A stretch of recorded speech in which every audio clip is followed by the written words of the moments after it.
Yeah, that's what it is. And Real Game No Theory. Make sure you guys go there and check out everything. All right. So that's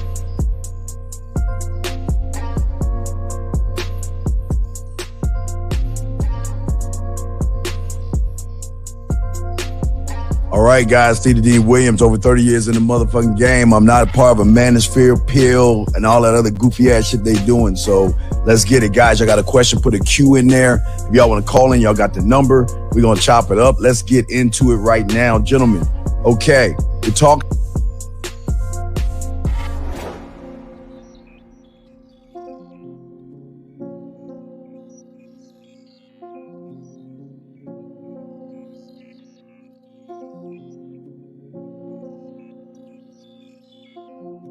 Look, real quick. So, holla at your boy KZaggin20 on the YouTube front. Also on the gram at KZaggin20. Also, every Saturday at noon, the Manhood is a skill set show. Don't fuck with your.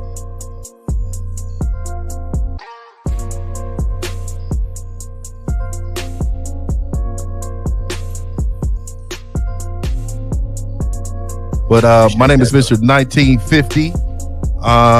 You know, I'm preparing you to prepare your woman to be a woman. Be a woman in your life. I am the last traditional man on the planet, and all I want to do is help you out.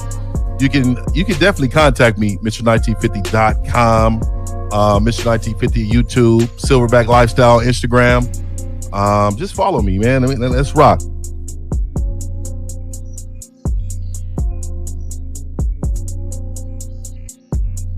Yo, what's going on? It's your boy Miles Cunningham. Shout out to the Bad Boy membership. Shout out to the Game Kings documentary. Respect to everybody on the panel. I really appreciate you guys being here. Appreciate being here with you guys. Let's spit this game because we know these guys need it.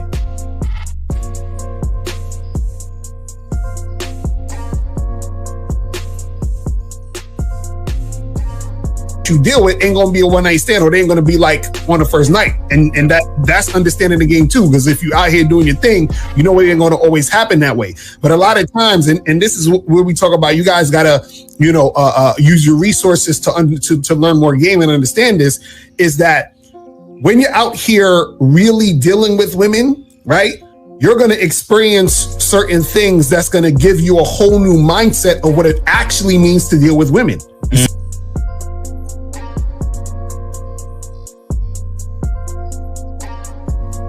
You bitch! Man, how you miss the opportunity, dog? Yo, didn't she say that she wanted him to tell us the nasty shit? She ready. Oh my God, which means he sounded like she wanted him to. She wanted him to say some nasty shit.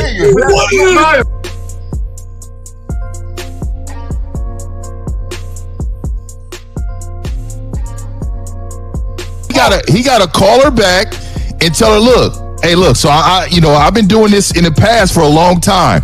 When you come over here, I need you to come over here and I need you to wear this. And you tell her what you want her to wear. Yep. And let her know when you get here, and ain't gonna be no talking. We're not talking. All we doing is enjoying each other. Mm.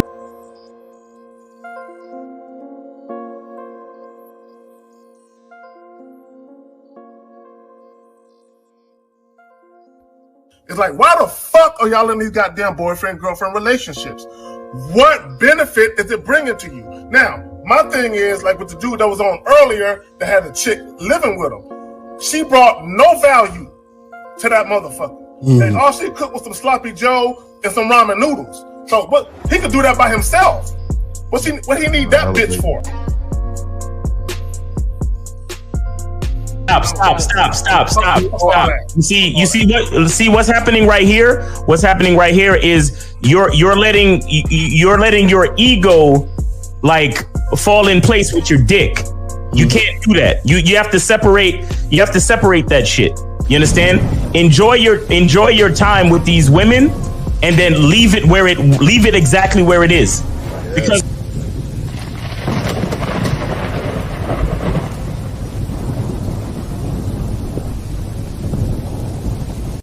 since the fall of the PUA community back in 2007, most PUAs ran underground. because they had nothing to offer.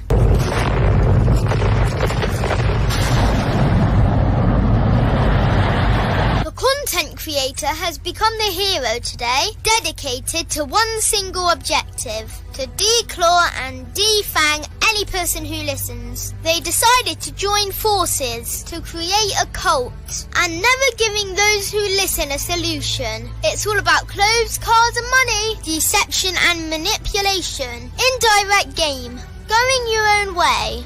They talk pills and plates. They complain. They blame. Fake it till you make it. I just don't get it. A man doesn't need to lie to meet women. He just needs to learn how to spit flavour in her eyes and in her ears. Thanos broke down the game when he said, as long as there are those who remember what was, there will always be those who cannot accept what can be. Even in darkness, a man can find light. Sometimes the world doesn't need a group of fake heroes teaching lies. Sometimes the world needs a group of anti-heroes to bring balance, order, and truth to the game. It's time to summon the authentic players of the game.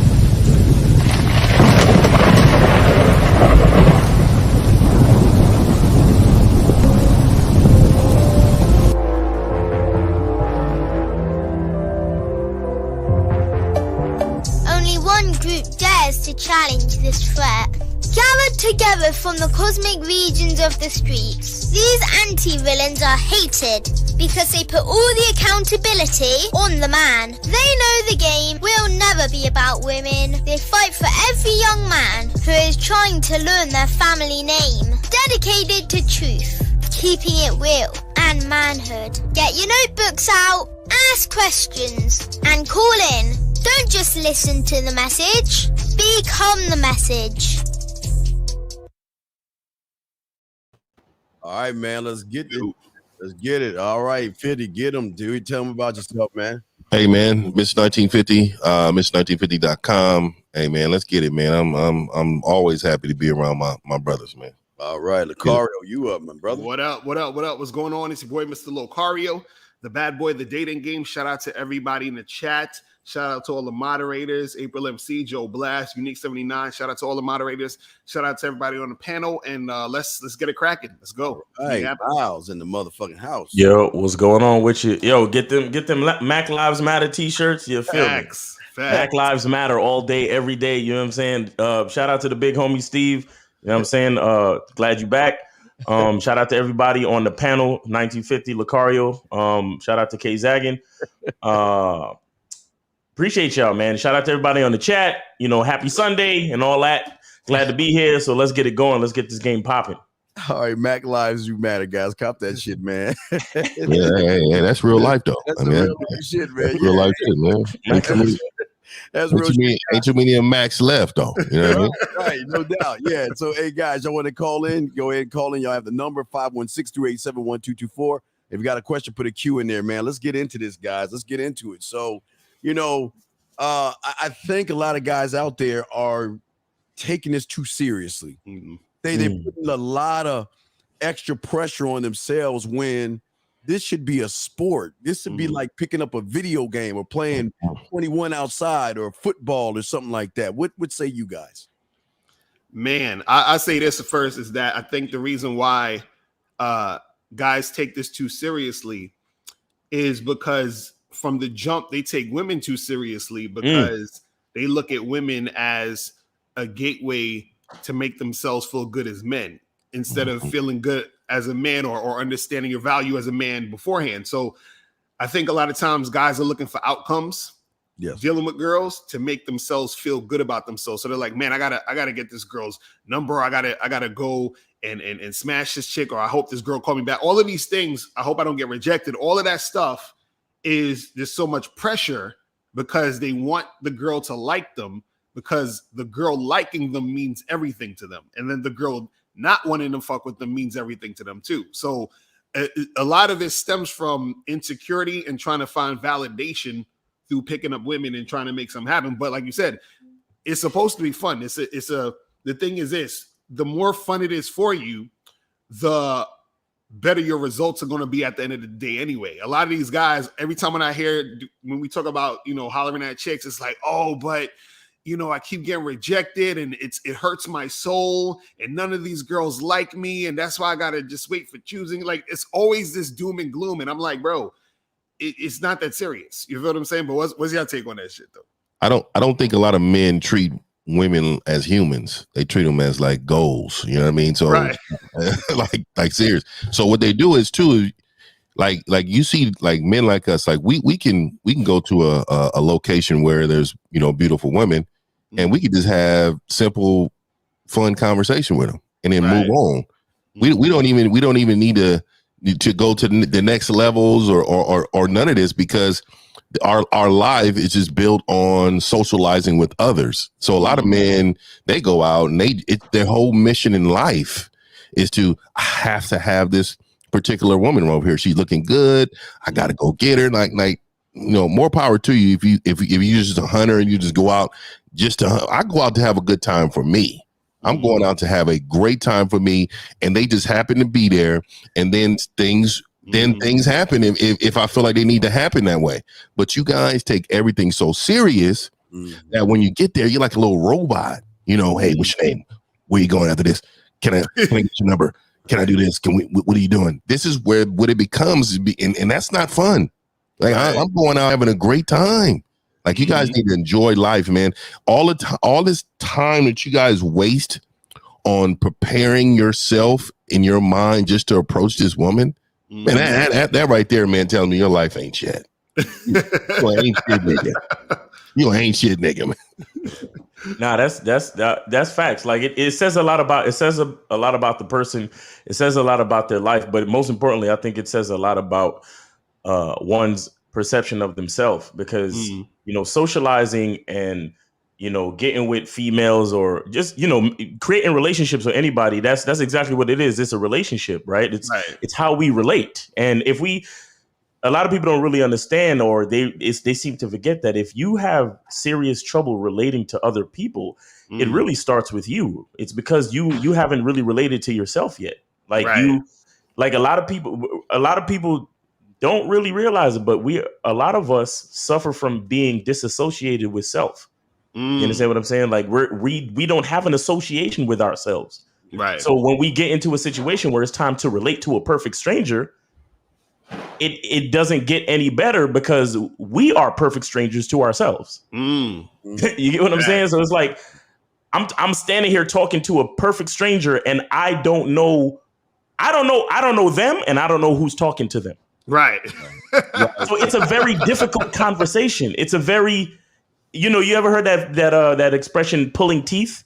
Right. To add to what 1950 said, like he was talking about, they ask these robotic questions because there's no actual relation to self. Yeah. Like you don't know who you are. You don't know what you like. And even if you do kind of have an idea of who you are, because you don't like who you are, you tend to even disassociate yourself with self even further. Right. So you like, damn, I like comic books and green beans, but I can't say that to her because she probably think I'm corny. Right. Like, nigga, like, no, be like, hey, what's up? You know what I'm saying? I like green beans. Excuse me, what'd you say? Yeah, I like green beans. Like, I like to pick them. I like to cook them. You know what I'm saying? When was the last time you had some green beans? Oh, well, I had dinner at my grandmother's house and she made some green beans. All right. How did she make them? You know what I'm saying? Oh, she cooked them down with the turkey. Well, yeah, I make them like this. I cook them up with some beef, or I cook them up with chicken broth. Point is, I know I'm going on and on about green beans, but the point I'm trying to make is when you get to that point when you can relate, when you think highly of yourself and you understand the value of yourself and you realize that it's not such a big deal to be who you are, it's like, yes, you can have a conversation with a bitch about green beans and it's no problem. Right. You see what I'm saying? Because it's not what you talk. It's really not the content of the conversation. It's your attitude. You see what I'm saying? It's the way you carry the conversation. Right. But if you relax, you confident, and you talking about some green beans, you still sound like the coolest motherfucker on the block. But if you're sitting there like, well, what's your name? And, where do you live? And I don't know what to ask next because I like green beans and I'm afraid to say it. Like, you know what I'm saying? Like, it's a different feel. You get what, like I mentioned this before. I had an OG dude. I saw him bag this chick like in less than 30 seconds. We was walking in Manhattan and dude ran up on this chick, just rolled up on shorty and he was a tall dude, so he had to lean over and like say something to her. The next thing I know, and this was back in the day, next thing I know, she was writing down her number on a piece of paper and giving it to this nigga and smiling and shit. When he came back to me, I was like, yo, what did you say to her? Yeah. He told me, and this is, I don't know if it's true because I didn't hear what he said, but this is what he told me. He said, I told her I had some bacon and cheese, and if she want to be down. Right. Yeah. Hey, let me hold on before I say something. Let me just bring in Zach. Zach, go ahead and tell him about yourself real quick, brother. What's good? What's good? With that breakfast and shit, trying to get some grub and shit. I'm a little late. Hey, gentlemen, I'm in this bitch though. What's up? Shout out to Jim for feeding him, brother. Or Denny's actually. Anyway, y'all know. This nigga doing this.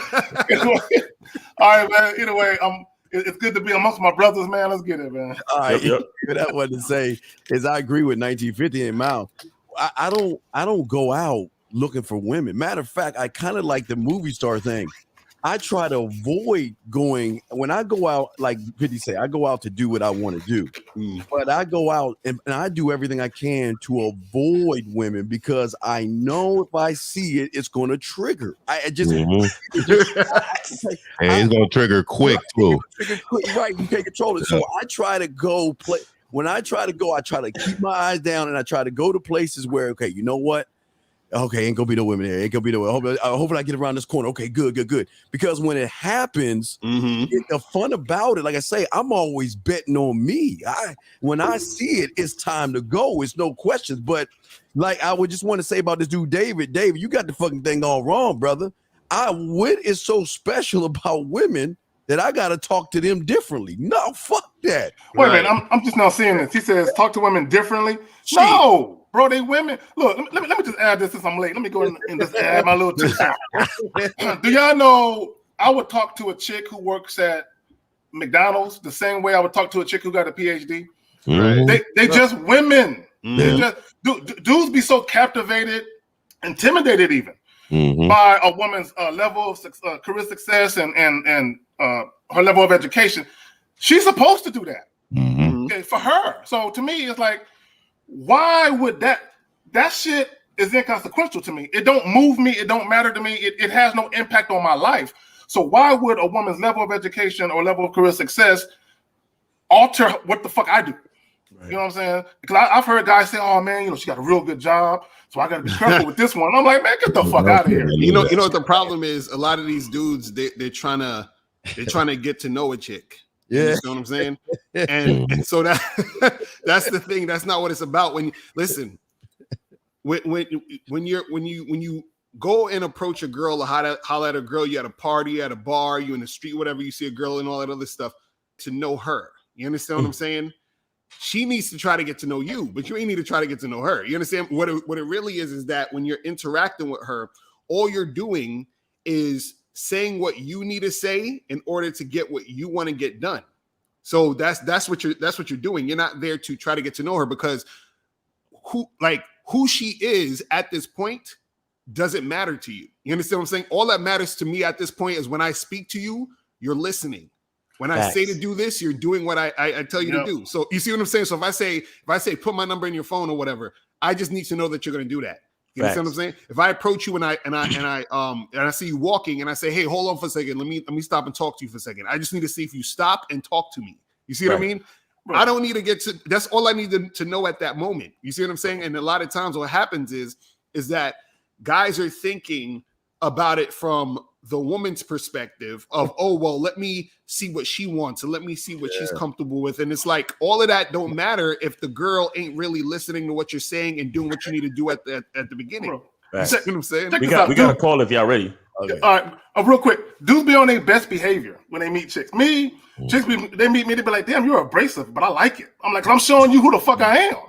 These other dudes, they be super nice. These niggas don't be like Kelly Morrison. I curse too when I first meet a bitch. You know what I'm saying? But niggas be like, I got to make sure I'm at my Sunday's best, like I'm with my grandma. I got to say the right words and shit. Everything they do leads to some pussy. They think that everything they do is going to lead to some pussy. Right.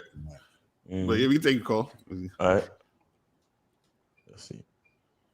361, you're on live with the Real Game No Theory podcast. What's going on with you? Hey guys, how big is your dick? Oh my god, this nigga. Yeah, man, there's a lot of cats, man. Like in real life, need to be like real open hand slap though. I can't stand no bitch ass motherfucker, man. I got to come on some real shit though. Right. This internet got real people, real brave. Oh, dang it. I wish I could heat. This is what it heats me up because we deal with.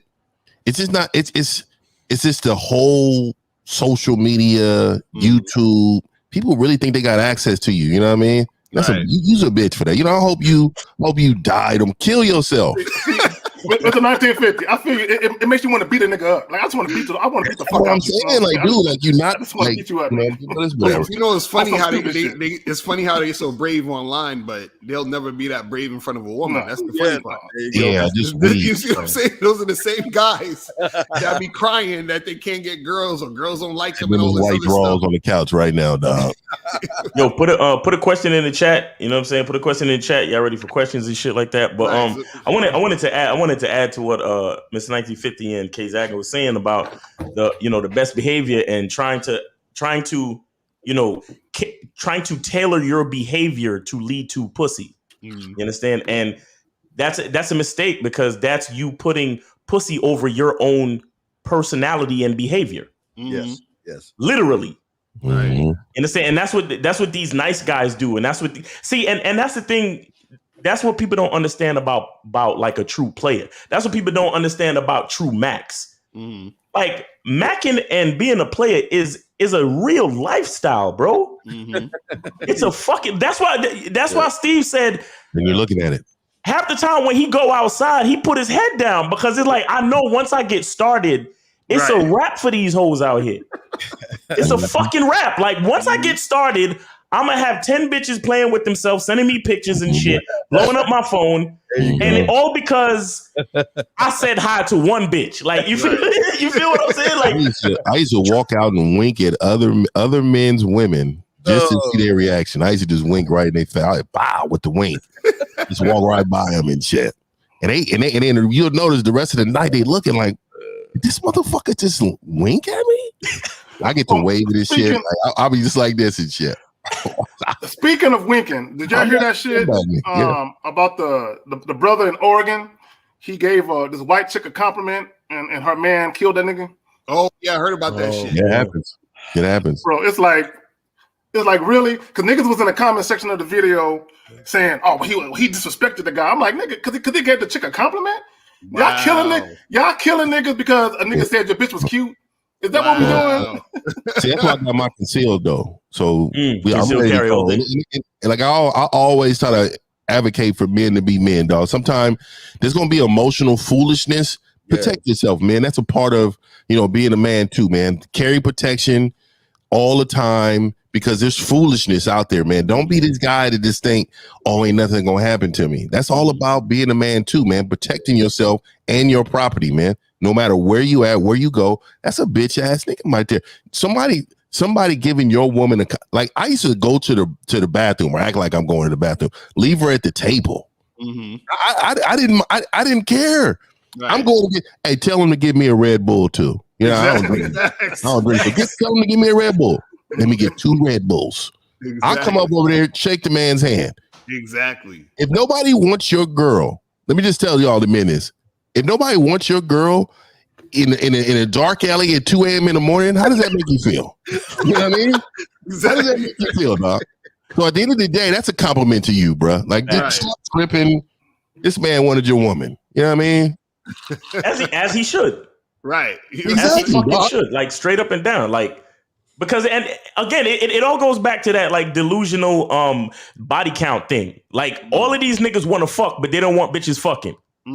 Right? You want to be with a bad bitch or a bitch that you think is bad, but for whatever reason, you don't think that any other nigga gonna think your bitch bad. Like, come on, dog. Like, take it easy. We got another call. We got another call. Hold it. 862, what's going on? You on live with the Real Game No Theory podcast. Let's go. What's going on with you?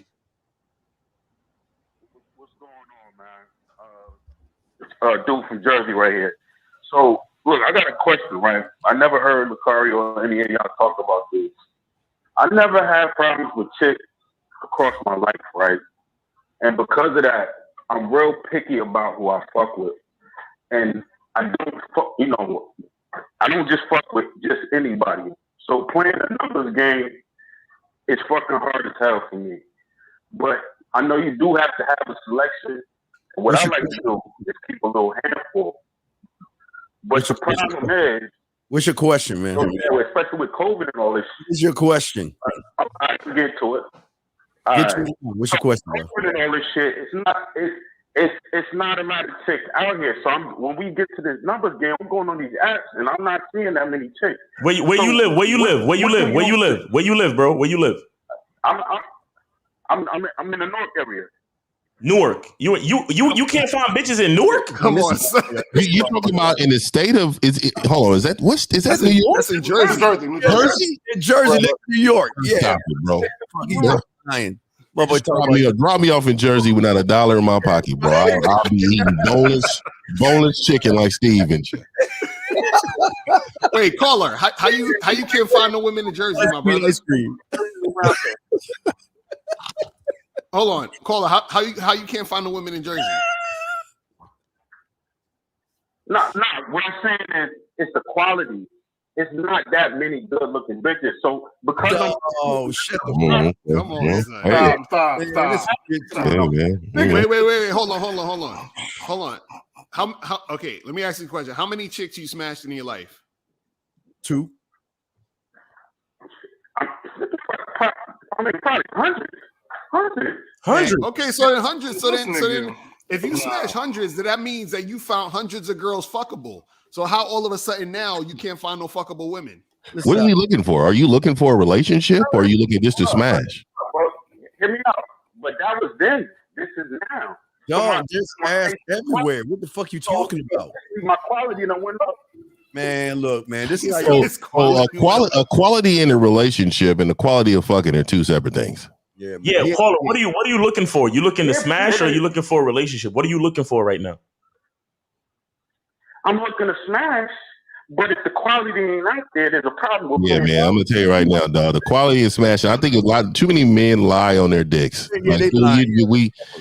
There are several women that you can smash, bro. You just think that you just high almighty. I need this is smash, bro. My thing is, there are women that are fuckable. They might not necessarily be like exactly a super exotic, beautiful bitch. Right. But see, you want to fuck a beautiful bitch so you can have a bitch on your arm so niggas can say, man, she bad. This is what you want. You know what I'm saying? But when it comes to just fucking, you can fuck a chick that's average in the face, but from the neck down, she got a banging body and she's fuckable. Stop playing. If you just smash it, nobody's seen her but you. Like, she don't deserve to be out in public with you. Like, you just smash her. But 50, a guy who gets women wouldn't be asking no bitch ass question like this. This motherfucker ain't fucking. You ain't getting no women because nobody's asking no dumb ass question like this. If you getting women, if you get brother, this ugly ass bitch. You go from this badass bitch and then go fuck this ugly ass. Wait. What is a badass bitch? Yeah, that's you already lost. You already lost because you make the bitch bad. So you already lost. No, what I'm saying is. Oh, tell us what you're saying then. We know looks defer. Oh, Jesus. We know looks is different. Come on. But bro, you right around the corner from New York, man. Like this mad women out here. Just go across the bridge, bro. Just go across the bridge into the city, bro. Tri-State area. I'm gonna tell you right now, I've been in New York twice, and it made me want to move. And I'm in Cali, so I just tell you right now, I know When I heard that, I was like, this dude can't be for real. Yeah, I've been to Queens and I wanted to move too. I feel you. Hold on. Let me ask you a question. What's your definition of like bad? Like what? How does she look? Give us an example. All right, so put it like this: like my baby mothers, my girls, they have a certain body type, nice ass, nice titties. So my thinking is like, why the fuck would I fuck something that don't got that? You know what I'm saying? It don't make sense.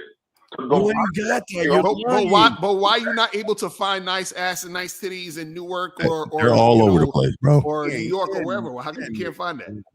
Have you been on Instagram? I mean, dog, like that's all they got. You're gonna find a fat ass all the time like that. You fucked hundreds of women, so that means every one of them 100 had nice ass and nice titties. Every single one of them. Jesus Christ! No, I've been to the point.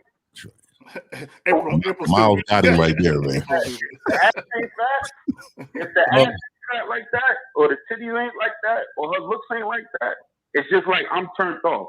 Oh, okay. Well, see, that's the thing. See now, you know what the problem is? See, he's in a dilemma because he's allegedly been fucking so much, and now he just wants to fuck a particular type of chick.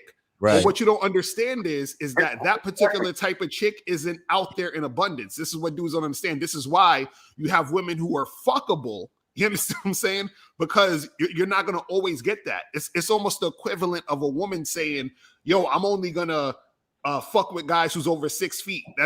There's not a lot of guys over 6 feet. I'm glad you said that, L. That's what you sound like.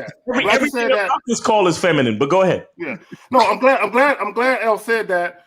Because a lot of guys think that, oh, women only fuck guys that look like this. If women only fuck a certain type of guy, they wouldn't be fucking.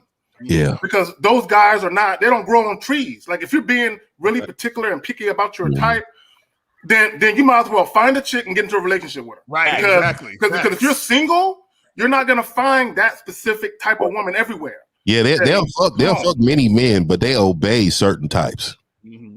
Yeah.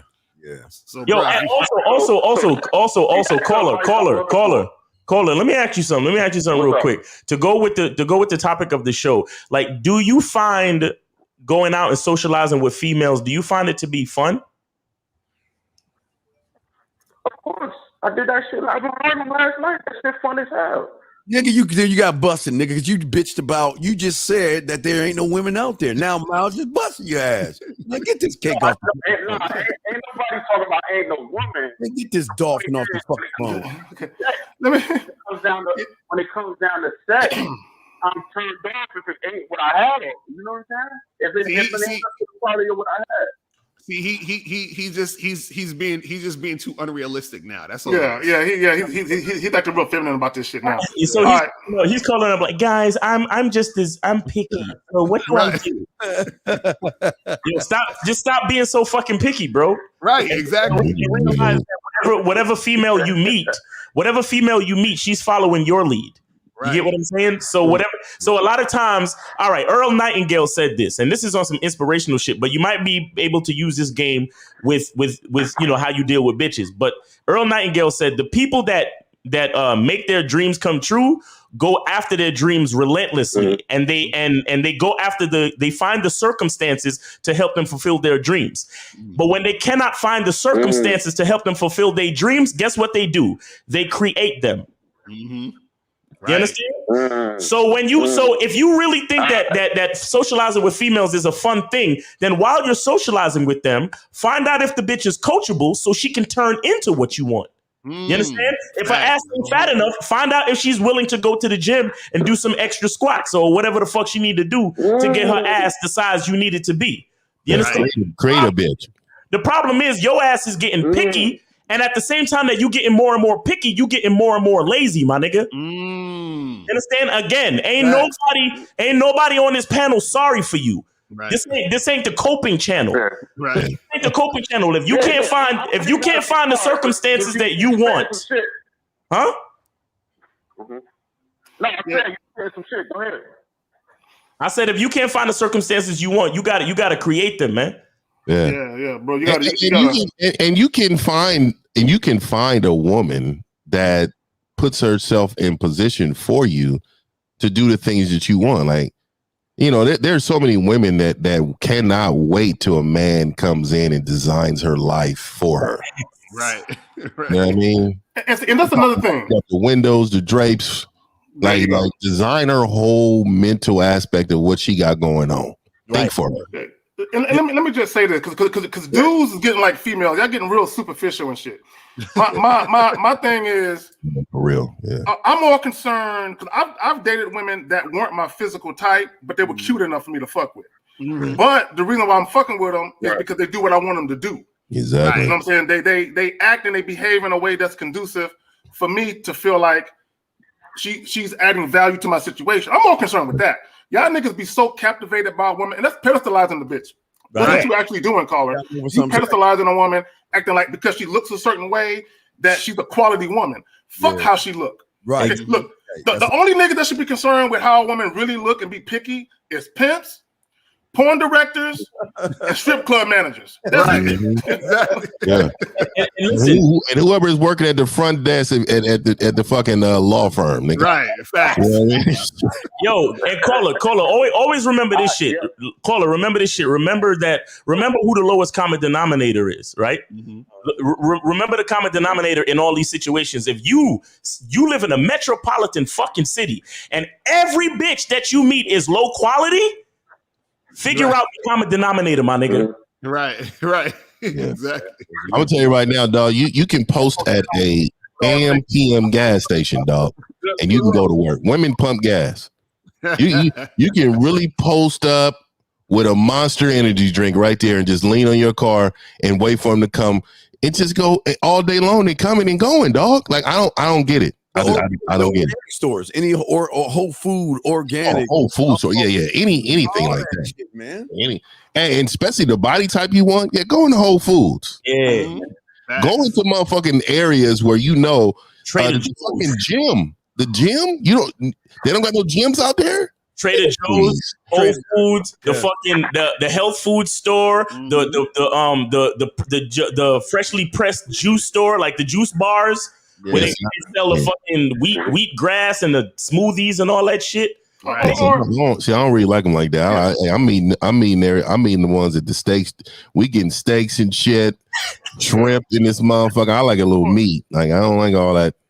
Well, chicks. Next time you buying your grandmother or your mama a gift card or something, go to one of these nail shops. There be a bunch of bitches in there. You know what I'm saying? Go to a nail shop. Post up for a minute. Man, it's crazy. Post up. Just walk by and shit with a motherfucking can of Pepsi in your hand. We good on calls, Miles. We got some questions in the thing. So we good on calls, man. Yo, caller, man. Appreciate you for supporting the show, man. Call in again. Let us know if you made any progress. All right, I'll let you. Let me add this. I live in San Antonio, Texas. It's not a huge metropolitan city. It's a lot bigger than it was when I first moved here.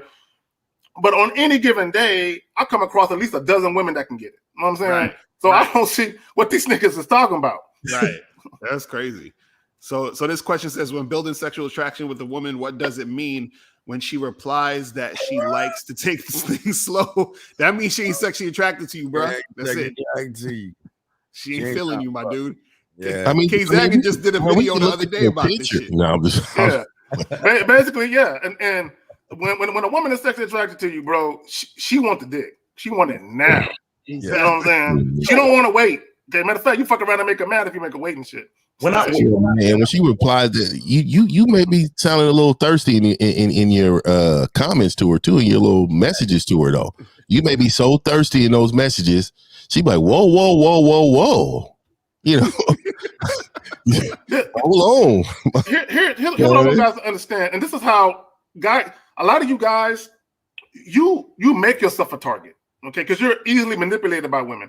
If a woman tells you, let's take it slow, and you're still fucking with her, that's you're making yourself a target. Because anytime a woman tells you, let's take it slow, she knows if guys actually pay attention and listen to her, what are you going to do? You're going to give her way more attention. You're going to talk to her on the phone way more. You're probably going to take her out on multiple dates. They know that's what you're going to do. Right. You know what I'm saying? But you niggas is falling for that goofy shit. Real quick, go to I think we need to address this wavy boyo at 12. I was thinking that too, bro. Wait, 12:29. I was thinking that too. I was in there looking at that. Okay, yeah. All right. Real quick, hey, Poet, I just want to say it's a man's space, so either you guys sit down and hold a Tampax or something, chill out, girl, because we on some man shit over here. Go ahead. I'm sorry. She just in here supporting me, man. It's all good. It's all love. Yeah, I mean, she's supporting me. It's all love. Oh, my bad. It's all love. It's all good, man. Yeah, hey, man. Wait, what is this motherfucker talking about? Yeah, go ahead. So it says Miles and these guys are older, so their standards are different. If you're a young guy, you want those Kerry Hilsons, KD Albert, Maya, Aubrey Plaza. God damn. This nigga's fucking up because he don't know that Kerry Hilson is damn near 40. Maya is in her 40s. Half the bitches he named is already in their fucking 40s. So all of them damn near in their 40s, bro. And second of all, y'all motherfuckers don't understand that the reason why you guys are so blinded by a woman's physical attributes first is because not all of y'all dicks are dry. Right, exactly. That's whoa, yeah. See, real quick, what you understand, Wavy, weird ass name. Look, this standard never changes in the motherfucking man. That's what y'all keep understanding. And the fact that you think women are sexy is the problem. What has she done that is sexy? Just because she look, y'all are blinded and fucking confused on the manipulation and lies of the weave, the makeup, the fake eyes, the fake nails, and all that shit they cake on to get you suckers to fucking follow what they want. She ain't sexy until I say she's sexy. Hey, right. He made a comment at 11:34. Can somebody bring that up? Well, real quick, I just want to address this real quick too. If you look at it, when he says old standards, what he wants to say is man standards, right? So his standards is rooted in bitch. So in his mind, he's thinking, oh, okay, these guys right here, they standards are so different. I can't relate to that because you've been living in bitch all of your life. Like I said, Kerry Hilson is 38, Maya is 41, and we do have some calls. So whenever y'all ready. Okay. Well, real quick, look, y'all niggas comments be halfway gay. Okay, we talking about beauty and our beholder. K-Zaggin might like women most guys don't like. I'm sure K-Zaggin ain't dating any Shakiras or Mayas or Lori Harveys. See, with that comment, let me tell you what you're saying with that comment. You're saying you don't think I'm cute enough to get them. So that means there's some other guys that you think is cuter than me. That's what you're saying with that comment. No, that's what you're saying, you bitch ass nigga. With your hetero-flexible ass and shit. Come on, man. That motherfucker probably be doing the splits and yoga and shit. I need to be flexible for these bitches. All right, you ready for a call? Yeah, man. Let's get it. All right, let's go. 619, you are on live with the Real Game No Theory panel. What's going on with you? Hey, how you guys doing? Chilling, man. What's going on with you? Can you? Oh man, I got a situation. It may not be exactly right on the topic, man, but I do need some help, though. You know. All right. Well. Listen, I want you to ask your question first, and then if we need extra context, we will ask you extra questions. But get right to the question, please. Okay. How do you deal with a situation involving, a woman that you just started dating, right? She's not ready for a relationship, and what do you? All right, stop. Just tell me what you want from this particular woman. What do you want from her? Well, I'd like to be in a relationship with her, but she's not ready. Don't get a chance. Hey, brother, y'all want the baby die. You're living in bitch. This is what I'm saying. Dog, she doesn't control the relationship, bro. Yo, why do you want a relationship, caller? Why do you want a relationship?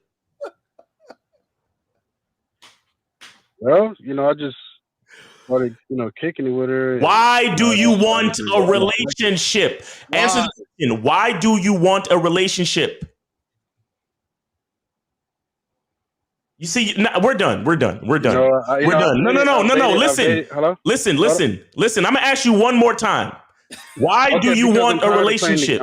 Because I'm tired of playing the dating game. You ain't playing. Wow. Wait, hold on. So wait, you think when you get into a relationship, the game is over? Somebody that's inexperienced and hasn't gotten with women. I fucked over 100 women. Wait. Says the guy that's calling us, asking us this dumbass question. No, wait. Hold on, caller. So you think when you get into a relationship, the game is over?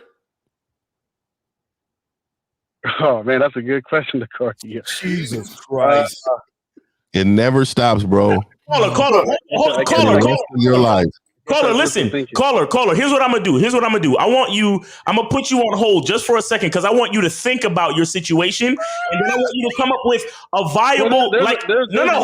Hold on. Caller. Here's what I need you to do. Okay. I'm gonna put you on hold, and I want you to think about your situation and come up with a really good question so we can actually help you. Okay? I'm gonna put you on hold right now. I want the caller and other people to think about this. If you're dating a woman. And you think she's girlfriend material and she wants to be your girlfriend and you decide to explore that's one thing. But a lot of you niggas that be wanting girlfriends, when we ask you why, y'all be giving the dumbest fucking reasons why. Why would you alter your life for that reason? Niggas is lazy, bro. It's crazy. But here go another call. Here's another call. Real quick. Hey, Deshaun, listen. You're not even talking to women. So what the fuck are you talking about? The ones you're not attracted to? That's what I don't understand about motherfuckers. Y'all ain't even talking to women, but then y'all want to act like we telling y'all to fuck with mud ducks. We're not telling you to fuck with mud ducks. Yeah, man. 718. You're live with the Real Game No Theory panel. What's good with you? Hey, Miles Cunningham, and to everybody on here, how you doing, man? Chilling. What's going on with you? I haven't heard from you in a while, man. What's going on with you, man? Chilling. Who this? Moses? Yeah. What's going on, man? You got a question? Yeah. Listen. I got a date that I got to take this chick sometime this week. I would like to know is taking her to Starbucks for bagels and coffee is. I mean, come on, bro. Yo, all right, caller. Hold on, guys. Come on. Man. That's why we here, guys. Come on, that's why we here. All right, caller. Moses, what's going on with you, man? Glad you called in. Thanks for listening to the show. Thanks for supporting. Thanks for being on the Bad Boy membership. I have one question for you. What do you want to do? I was gonna say that. Exactly the same thing, bro. Nah, what I want to do is I want to check to see if this chick is going to follow my lead. You understand? What the fuck? Then Moses, call her right now and tell her what you want to do. Then go ahead. Yes, y'all niggas. Call her. See, caller. Your problem is you want to make sure it's okay with her. That's your fucking problem. Nice, man. I like. Go ahead.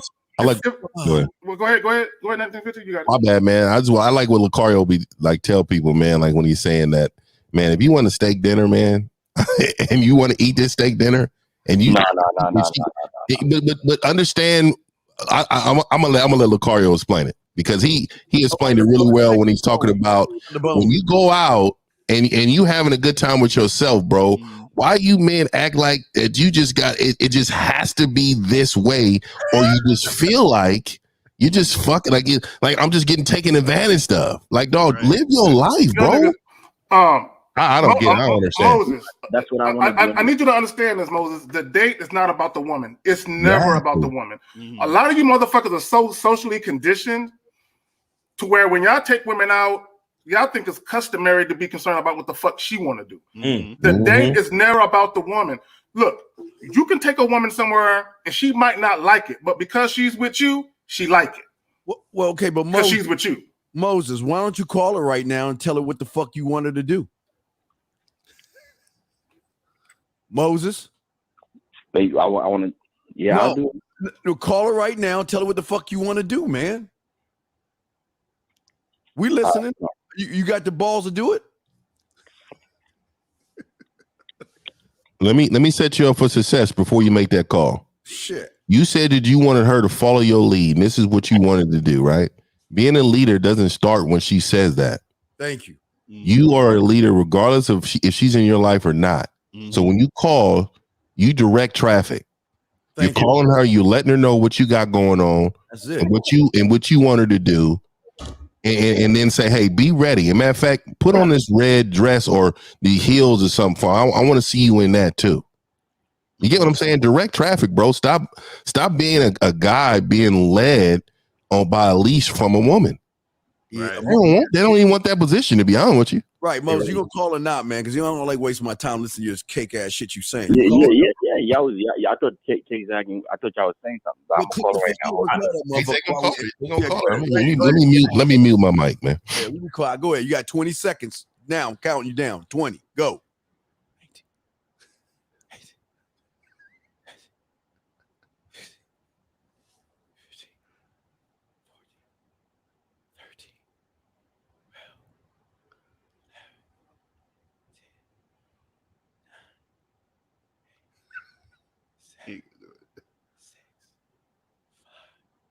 Hang up on that bitch. Hang up on him. Let's get to this question right here. Fuck Moses. Moses, next time we call him, I'll cuss his ass out. Let's answer this question right here. All right, so he says, as a white guy from Pennsylvania, been married for 22 years and been divorced for 3 years.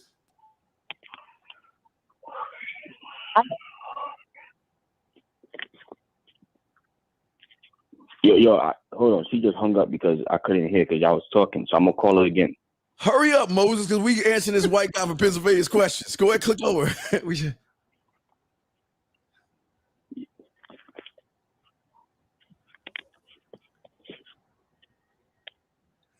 This motherfucker fiddling around his. Oh my God. God, why is it hard to dial 7 fucking numbers? Android. Yes. Hello? Yeah, sorry about that, Shamika. How you doing? I'm fine, thank you. Yeah. Sorry, I had to step outside, But who am I speaking to, honey? It's me, Moses. Okay. Yeah, How are you? Yeah. I'm fine, thank you. But listen, here's what I want to do. Like Sunday, I would like to take you out for coffee. Okay. Yeah. So be ready. All right. I'm listening. Yeah. You said Sunday. Today is Sunday, darling. Are you talking about next Sunday? Yeah. Next Sunday. That's what I'm talking about. So coffee or breakfast? Which one? Nah, coffee. Okay. And where will we be having it at? Well, we're gonna be having it at Starbucks. Okay. Because I really do. Yeah. Okay. And what time would you like this to happen? Well, let me tell you, it's gonna happen around 9 in the morning. If it's not 9 in the morning, then it's gonna be maybe around 12ish. But 9 in the morning. Yeah, definitely. Okay. Definitely. So that's what I was just calling you for. So, just to let you know early. So, but look, I gotta go right now. So I could prepare a week in advance? Yeah, because that's what I like to do. Okie dokie. Okay. Okay. See you Sunday. Okay. Have a great day. All right. Hold on. Let me get him. I'm after you, Zag. Bro, she gonna run you, bro. She failed. She gonna way too strong. She was way too strong for her. I can tell by her energy in the conversation. She gonna run you, bro. She gonna control you, bro. You know what I'm saying? Call her. Why she sound like she the one with the dick? You know what I'm saying? Look, let me tell you something. Call her. And everyone that listen, I want y'all to think about something. When you fail to be assertive and lead, and a woman got to take charge, that's what happens. Hey, she first. Who is this? That's number one. So she don't even know who the fuck you are. Why is she asking you all the fucking questions? Where did Uncle 1950 tell your ass? You should be leaving her. The time, the place, the street corners. We're gonna have coffee on the corner of your ass and my face in the pillow, your ass up in the air at 9 o'clock. This is what I want you to wear. This is why I want you to come over. Why is she asking you all the questions? Hey, and I want to throw this in there. I think she wanted to fuck. So let me explain what I felt. So when she said, "Oh, you wanted to make arrangements a week in advance," she wanted to fucking see you today. She wanted to see you today. She said, "You know what? I'm gonna let you know something. I ain't waiting a week. You know what? I want you to put on something nice." And I'm coming to pick you up right now. And you know what? I'm not going to even tell you where we going. I'm coming to get you. Me and K Zaggin talked about this just yesterday. When we said, "Yo, strike while the shit is hot." Don't do it now. You feel me? Now, Moses, hold on, Moses. Let's let Moses come up for air. Hold on. Moses. First of all, I want to thank you for having the guts to call her live on the. Yes, for real. Straight up. Yeah. Appreciate you for that. You understand? Yeah. But hello. Yeah, but the other thing, can you hear us? Yeah, I can hear you. Okay, cool. Relax. The other thing I want to do is I want to let you know that I appreciate you for presenting a teachable moment to everybody that's watching. Right. You understand? Yeah, and but the most important person I need to learn a fucking lesson is you, my brother. Yes. Mm-hmm. What do you see? This is why you called in the first place. Why? Because you don't have an idea. Oh, this nigga just his call got dropped. Fuck. Fucking say he'll hear it. Call back. He'll hear it back. He literally, anybody watching this shit, please guys, understand that the situation going on is that his issue was that he don't know what the fuck he want. Exactly. Right. His question was, hey guys, I want to take this girl to coffee. Y'all think that's all right? What the fuck? Nigga, you think that we put you on the bad boy membership so you can ask us how to run the game? No, we give you the game so you can run it. Right, exactly. Yes, exactly. We don't give you the game so the game could run you or so the female could run you. That's why you gotta have a mind of your own, fellas. What's going on? I never the girl is like, today's Sunday. Yo, the girl is already listening to this nigga like, what the fuck is up with this nigga? Yes. She literally sounded frustrated at the fact that this nigga was indecisive. Like, thank you. Cooperative to a certain extent. Like she would have fucking met the nigga right now if he said it. Right now. Yeah. That's what I felt. That's what I exactly felt. I felt like she was, first of all, she was directing traffic. I mean, let's just keep it real. Right? He was fucking in charge of it. So are we gonna be next Sunday? Because today is Sunday, sweetheart. Yes. First of all, I'd have just told her, like, look, let me just let you know something. Hey, I appreciate your service, but right now I got this. Got me. And so I just wanted to let you know where I'm, who you're dealing with. You got to present yourself the way that you are. You don't present. You can tell he had his fingers crossed in the whole conversation. He was sitting on his hands or something. Like he really wasn't involved. She was directing traffic. She basically was lining up her dick. Yeah. She was lining up her dick. Yeah. She told him, "Is this coffee or breakfast?" Because he sounded unsure of what he wanted to do. You can hear it in his voice. Exactly. You know what I'm saying? So she's like, nigga, don't be calling me without a plan. Like you calling me and you ain't ready. Like you. Then he said 9 or maybe 12-ish. No, nigga, you all over the place. She looking at you like, nigga, what? I want to know what is it we gonna do? I want to know how he even got the number, because he obviously got the number because he didn't leave the number with her, right? Because she didn't know who that was. Right. So he obviously got the number. So I want to know how he got the number. Bruh. And I want to know that conversation in order to get that, because you could tell she was a strong-minded individual that knew what she wanted, right? She's comfortable in her skin, and you got to be sharp for those. Mm-hmm. You got to be on your game, and you got to be at your peak of your game in order to deal with those type of women. She was a strong, independent woman. So you got to be prepared for that. Bro, listen, guys, play that, correct, man. That fucking sequence back. Yeah, that shit was a quintessential example of why niggas need to make the game about them. Yeah. Bro, Miles also answers this question right here. See, the fact that you saying your color, your race has nothing to do with it. You being married and you being divorced has nothing to do with it. That shows your character right there. Right. You're using those things as a crutch because your character is like Moses. A lot of you guys may laugh at Moses, but to be honest with you, 98% of you are being seen like Moses to a lot of women. Guys, what say you? Well, what I want to say to Stephen Nodi or Nodi, whatever your name is, I'll have you pronounce it, my bad.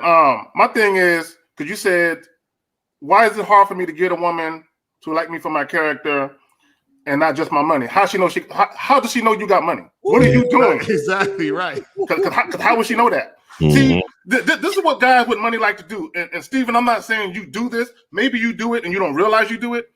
What a lot of you guys do, because you find value in the fact that you got money. You think that makes you valuable to women. So what you do is You leave with your wallet. You say and or do things to clue the woman in that you got money, and that's your bait. That's how you reel her in. Right. And when you get her in, then you try and get her to like you for you. It's too late. Mm-hmm. Yeah. That's why it's important that you leave the money and all the material shit to the side. Mm-hmm. That way, when she is fucking with you, she is fucking with you because of you. Yeah, but lead with your character, though. I mean, that's basically he's answering this question. Lead with who you are as a person. Like I don't understand why is it hard for you to talk to that a woman without spending any money, because you obviously leading with your money. Right. Man, we got live calls. We still got that dude that I put on hold. So bring him back. Okay, let's bring him back. Hey, before you open up, please have what Miles told you. Think about what you're about to say. But hey, whoever this motherfucker made this post, please take that fake ass woman off and get your bitch ass off this show talking that silly shit. Get your ass up. Go. I'm sorry, Miles. You got it, man. All right, let's go. All right, caller, are you prepared to are you prepared to ask us prepared, okay, go ahead. Thank you for even giving me that question to even think about. Yeah. Because I got the answer. So why I don't want to be in a relationship, the answer to that is because I want a woman that's consistent in my life. Why? Well, I have previously, to meeting her, I was, juggling and going through a bunch of different women. What is a woman going to give you that you can't give yourself? Sir, what is a woman going to give you that you can't give yourself? What is a woman going to give you that you can't give yourself? And don't say pussy. Please don't. Don't say pussy. I just feel like it's I feel like the relationships I was having, the interactions and relationships I was having with women, they were like meaningless. Okay, so let me ask you this. Hold on, caller. So you said consistency, right? Yeah. What you say? Right. Now, do you want a woman who's consistently respecting you and listening to your directions and doing what you needed to do? Yes. So how are you going to find that out? By making her your girlfriend right now? It takes time. Exactly. So why would you want to make her your girl now if it takes time? Correct. To be honest with you, like I said, because she's going through a divorce and she's not really in the right place where she's ready to. Hello? Bro, she's ready to be in the relationship. Why, bro? Look at the color. Problem is, let me admit what my problem is. If you can listen, please. Yeah. My problem is that I fell for her. Oh, what do you mean you fell for her? What are you talking about? What does that mean? She got you, dumbass. Nah, rule number one: you can never fall in love. That's not what men do, my nigga. We don't fall in love. Man. How long you been with this chick? Almost 3 months. No. This motherfucker said 3 months. This motherfucker said 3 months. Yeah, just been dating. We're seeing each other, but we're not in a monogamous relationship. You've been dating for 3 months. That's it. Each other. You in love? Huh? Nigga, you in love, dog? Nigga, what type of nigga is this? And what is she doing that makes you say this is the chick I want to fuck with and I'm falling for? What is she doing? Okay. Caller, before you answer that question, do you feel like she's your soulmate? Do you feel like she's your soulmate? I like the fact that she's attentive in her consistency. Well, what is she doing though? What is she doing besides like meeting up and fucking? What is she doing? Meeting up, fucking, hanging out, going out to clubs, bars. I mean, no, she should be doing that already. What is she doing? That sounds about 100% of women, dog. That sounds like a friend with benefits. That don't sound like a girlfriend, my nigga. So she must be paying for all these outings. It is. No, wait. She must be paying for all these outings. She must be taking you to the clubs and all of this and all that. Yeah. No. She'll pay, and then I'll pay to go back and forth like that. Back and forth. We both pay. What? So what is happening? What has happened in the last 3 months that made you fall? Like, what the fuck are you talking about? Y'all just going out to the club and fucking. Like, what are you? Okay. Caller. Yeah, I mean, we call her real quick. Every day, Call her. Is she your soulmate? No, caller, listen to me. Is she your soulmate? Do y'all feel like y'all like twin flames? Like you know her all your life? Did you have that feeling? Like I said, twin flames. Twin flames. burning in the night sky. Hey man, let me ask you this question, right? I noticed you guys do give advice, but sometimes you guys just be up here just clowning, man. We actually speak to you like men speak to each other. Right. You see, what you guys are used to is the bosom of your mother's breast. So what happens is when a man finally speaks to you like a man, it's foreign. Like this is how I grew up. It's so many men. If I called one of my OGs right now, they're like, nigga, what did you say? That's some bitch shit. First of all, most of y'all are expecting to be embraced with love and feelings. Listen, caller. First of all, you're I think you're a little bit mistaken because we've given you a lot of advice so far. Right. We told you must never we already told you must never fall in love. We already told you that. We told you that you got to figure out what the fuck you want. You got to ask yourself, why do you really want a relationship? You understand what I'm saying? But if you just want cut and dry advice, first of all, there has to be a vetting process, at least a year to 18 months. You have to for her to be for her to have a title in your life, she has to show and prove over time and consistency. See, a bitch can't show a nigga consistency in 3 motherfucking months. That's where you're fucking up at. Exactly. 3 months is no consistency. 3 months is. Have you ever heard of this thing called new relationship energy? Have you ever heard of that? Yeah. Okay, that's what you are experiencing right now. The honeymoon phase, the new car smell. That's what you are not in love with this female. Do you understand? As much as you think you are, and for the fact that you could even let your masculine.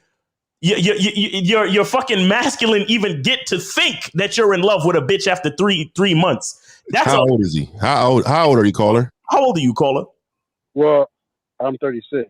Oh, Lord, my God. Caller. Let me say this because we talking about we was clowning. Caller, I'm way worse on my friends. I'm way harder on my friends in real life than I am on you, bro. Hold on 1 second. You said you fell for her. Fall in love.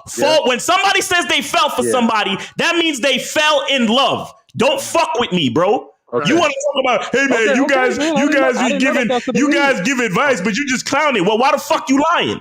Okay, caller, you're infatuated. Caller, you're infatuated. It's not love. It's infatuation, homie. Now let me ask you a question, caller. How old is the woman? How old is the young lady, man? How old is she? 31. 31. Is she really pretty? Is she really pretty? Excuse me? Is she really pretty? She has a pretty face. She got some flaws. I mean, everybody got flaws, homie. She got some body flaws. Okay, all right. She has some physical flaws, but she's working on herself. Okay, I just want to make sure that she's not one of those chicks where you felt like, man, she's the most beautiful woman I've ever dated. Because the niggas be getting caught up with that shit. So no. What's hold on. What's the difference? Hold on. What's the difference between this girl and any other girl you've been fucking and going to the club and hanging out with? What's the difference between her and all these other women? Well, number one, I mean, she gives me a lot of attention. Oh, geez, get a dog. Just the chemistry, you know what I'm saying? Just the chemistry. Wait, hold on. So is this the longest you've ever been with a woman? 3 months? Is this the longest you've ever been with a woman? Mm-hmm. Oh, yes, no. Let me ask the caller another question. Years. Because caller, you said she's going through a divorce. Caller, you said hello? Caller, you said she's going through a divorce. Hello? Who does she live with right now? Where does she live at? Does she live with her ex-husband still? No. She just got her own place, and I her and her 2 kids, and I helped her move into her own. Oh, place. Goddamn, you doing a lot, bro. Hold on, real quick. So that means you were fucking with her. So caller. So you were dealing with her while she was still living with her soon-to-be ex-husband. Hold on. I'm the one that referred her to the lady that's helping her with her divorce. Caller. You're doing way too goddamn. It was already separated. But see, that's why he's in love, because he's invested so much time and energy and effort into the situation. Right. That's why you feel the way you feeling. You see, I don't know if anybody remember the movie Speed, where and I put him on mute. Keanu Reeves and Sandra Bullock. And then there was a part at the end of the movie where she said that when two people connect or fall in love within traumatic experiences, it tends not to work out. And the reason why that is because when you're going through a divorce, that is a traumatic experience. And what's happening right now is her emotions are being pushed to extremities. You understand? And right now she's being pushed to the extremities of hate or dislike for her husband or ex-husband, and she's being pushed to the extremities of like or falling in love or what have you with the caller. You understand? So he feels like the chemistry and the passion is on 1,000, and he's probably never felt this way before, because every other chick he ever been with was just an average single female who, average chemistry, average new relationship energy. But this is different. You're dealing with a woman who's dealing with the trauma of her marriage and the father of her children not working out anymore. So she's emotionally latching on to another man, and you're that man. Right. And you are the rebound guy. Right. You're falling in. You're helping her move. You helped her find a fucking lawyer to get help with the divorce. This nigga, if I swear to God, if you met her kids already after only 3 months, bro, you are so fucked up in the game, man. Yeah, that's why he's all in love, because the thing is that he has to get the woman to invest into his program. All I heard is that he's investing in her program. In her program, taking her out to the club all the time. Hey, caller. I just think it's sad though. Go ahead. Because he basically trauma bonded about everything you were saying about her going through the divorce and her latching on to me. You're right about all that stuff, man. So if I'm right, what do you have to say now? If I'm right, then what do you have to say now then? Miles, stop clowning them. Right. That's all I do. But caller. Let me have caller real quick. What should I do now? Well, caller, listen. Let me help you out. Caller, hold on for a second. Let me help you out. Because we're talking about male leadership here. Sometimes, as a leader, you have to protect women from themselves. Okay, that means when a woman is making a bad decision, you have to recognize it. The fact that she's going through a divorce and she has children, her rushing into another relationship while she's in the midst of a divorce is a bad idea. Mm-hmm. So you, as the leader, as the man, should be like, look, we can kick it, but let's slow down a little bit. Right. And stay away from the kids. Let her go through her shit. Let the kids go and process the fact that they ain't gonna see their daddy every morning, every night. You fall back and chill. Did you meet the kids? Did you meet the kids, caller? Please say no. Yes, I have. Oh my God! They calling you dad. Are they calling you dad already? Oh, what did you say that you just did? What did you say? I took him to school twice already. Oh my God! I can't. See, this is the prime example on why so many men look at us and they say, "Fuck these men," because these men go the hard way, right? To them in their head, they go, "This is the long way to success. I want instant gratification." Right. So what I should do is just simp my way to the top.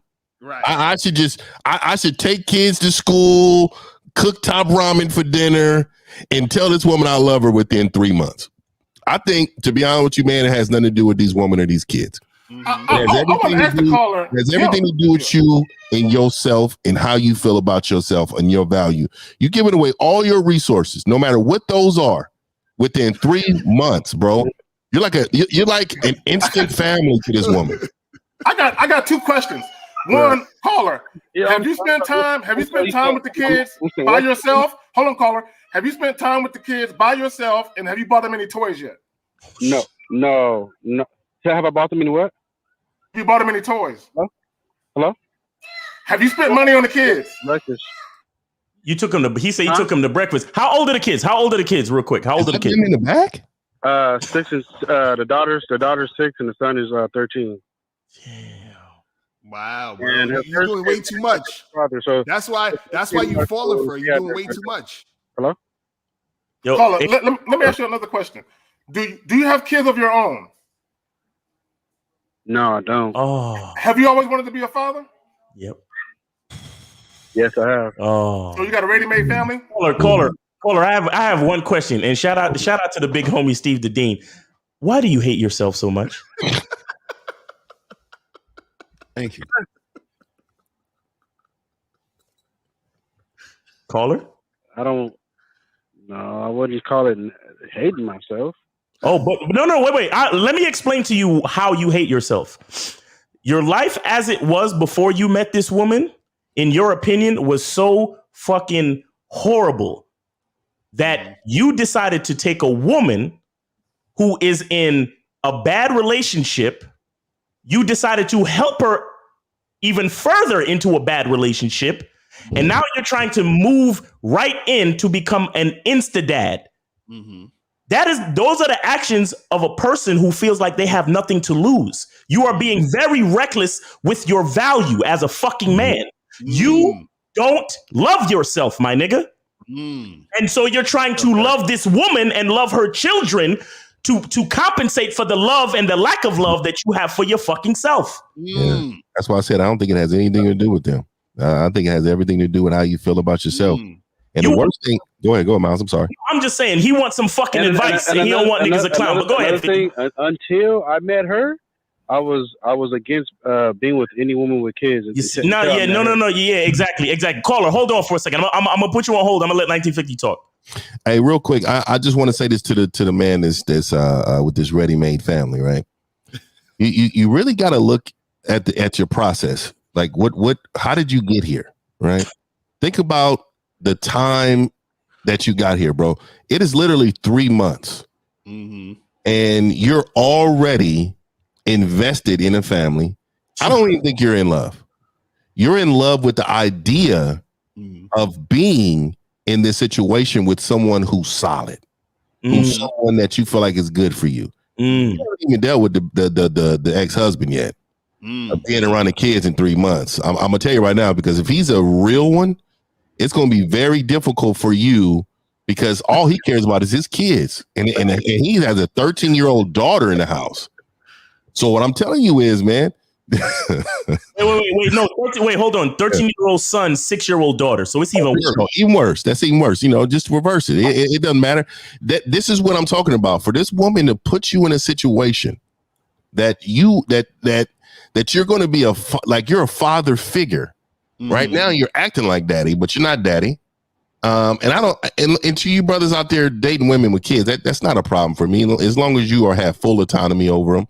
And you have total control of the situation. I don't have an issue with that. But for you as a man, dog, you need to really think about what's really inside.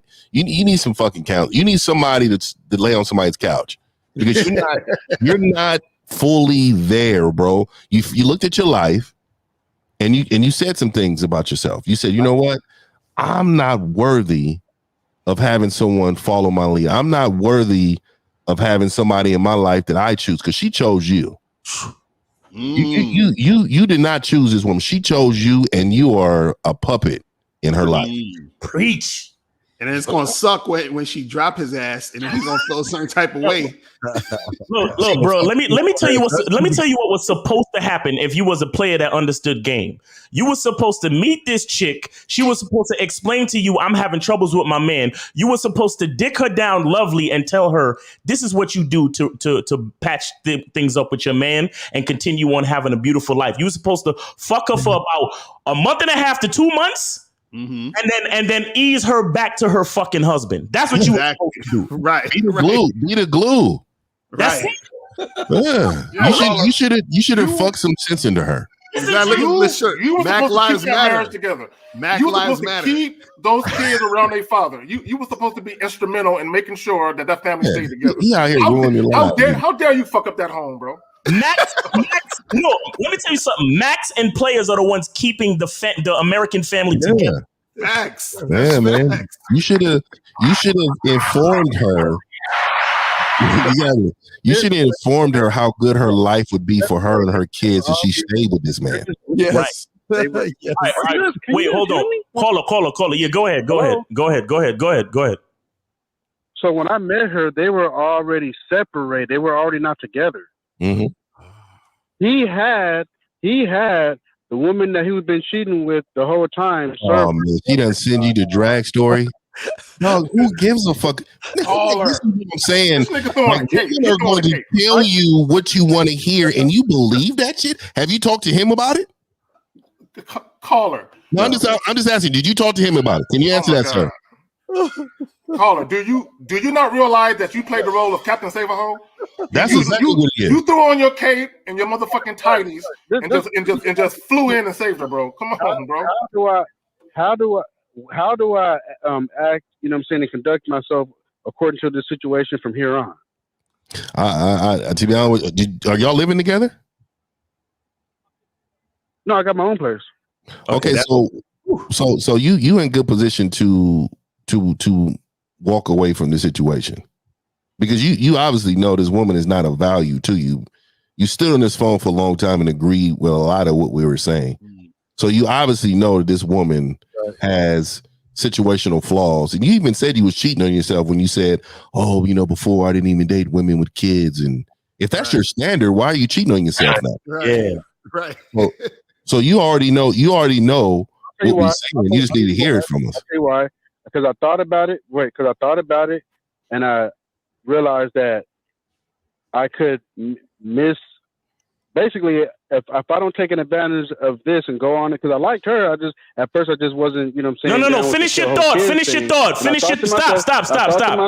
Stop. You thought to yourself, if you don't take advantage of this, then what? If I kept pushing, ignored, didn't want to be with her just because you got kids, it could be 5 or 10, 15 years before I actually run into. There it is. You hate yourself, bro. You hate yourself. Scarcity, bro. You don't like latch yourself, on bro. a situation. You're a caller. You're settling and don't realize it. Right. You're settling. This is not the woman for you, bro. Not like this. I'm gonna put you on hold again. Go ahead, K-Second. I'm sorry. Go ahead. I'm gonna just put. Bro, you know what you sound like? You sound like a chick who's in her 30s and her eggs is drying up, and she's fucking with a dude who she really don't want to be with, really, but because he's there and he's willing to provide her with some of the things she wants, she's just like, okay, fuck it. I guess I'll select you. That's what you're doing. Yeah, you don't know that we could produce children to the day we fucking die. What the fuck is up with this dude? Right. And I think when he's searching, like he got to he's in midlife crisis at 36. Like he's feeling like, oh, the windows is closing. See, when you're a real Mac in this game, you know that your opportunities are endless. Right. Until you die. You know what I mean? You know what it is? I got it. I just noticed something. He said all the situations he was with the other girls were meaningless. So now he's trying to create a situation of meaning. And then now he's trying to attach himself to the situation, and he has to feel like he's falling for her for it to make sense. Right. You see what I'm saying? Yeah. That's what's happening. But see, it goes back to something we said earlier in the show. If every fucking situation you've been in has been meaningless, who's the common denominator, my nigga? Right. There's something you're saying about your own life's value, your own value as a man. You think your value as a man is meaningless. So this divorcee single parent mother is that's what's giving your fucking life meaning? Right. Exactly. Bro, let me address something real quick. Tubi says I think they're being a little hard on him. Do y'all niggas got daddies? Where's that? The way that we talk is the way we would talk to our friends behind closed doors. Like, nigga, what the fuck are you doing with your life? That's what we would talk. Like, come on, man. Or 117 or 1217. We're being hard on him. We're being hard on him if we let him go down this fucking road. Exactly. Bro, you can see now that we're talking to him. Anybody is caring about somebody else's feelings, you're getting spooned at night. You're the spoon. But see, you can tell by the way that we're talking to him, he's starting to have reservations about what he's doing. Right. He's like, well, damn, I ain't think about it. Sometimes you have to be the voice of reason for someone that's fucking up. Right. Mm-hmm. It's called tough love, nigga. All right, I'm gonna bring him back. All right, caller, what do you have to say now? Seriously. Yes. Go ahead. Excuse me? What do you have to say now? After all this stuff that we've discussed. Now I'm wondering, do I need to stop fucking her and stop seeing her altogether? You ain't gotta stop fucking. No, don't. I would suggest it. Yeah, because you can't control yourself, bro. Caller, look, you're not in position to do that yet. Okay, at the end of the day, caller, you need to take a self-evaluation. You need to sit back and really think about what you're doing and why you're doing it. I guarantee you. Okay.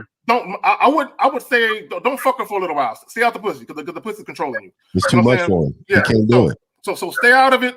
And give her some space. Back away. Date other women and really think to yourself where you're going with this. Because now you didn't met the kids. I don't know if they starting to get close to you or not.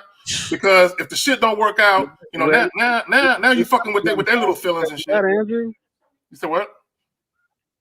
Every time she's on the phone, her daughter asks if it's me. Oh, see, do we have another call, man?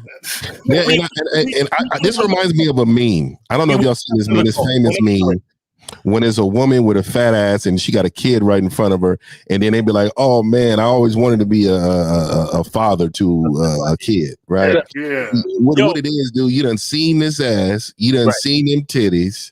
And you said, "Oh man, I like this little bitch." And what happened was she bridged the gap for what you thought it was just a smash. She bridged the gap. Oh no, you about to support these motherfuckers. All right, caller. Listen, at the end of the day, you a grown man, and it's up to you to make the choice. I just want you to understand that you called in saying that a lot of all the relationships before were meaningless, and it seems like you're trying to create meaning from a traumatic situation, which is a mistake, my brother. It really is a mistake. So you really got to, like K. Zagan said, you got to self-evaluate. You got to really look at yourself and ask yourself, what is the meaning of your life before this situation, man?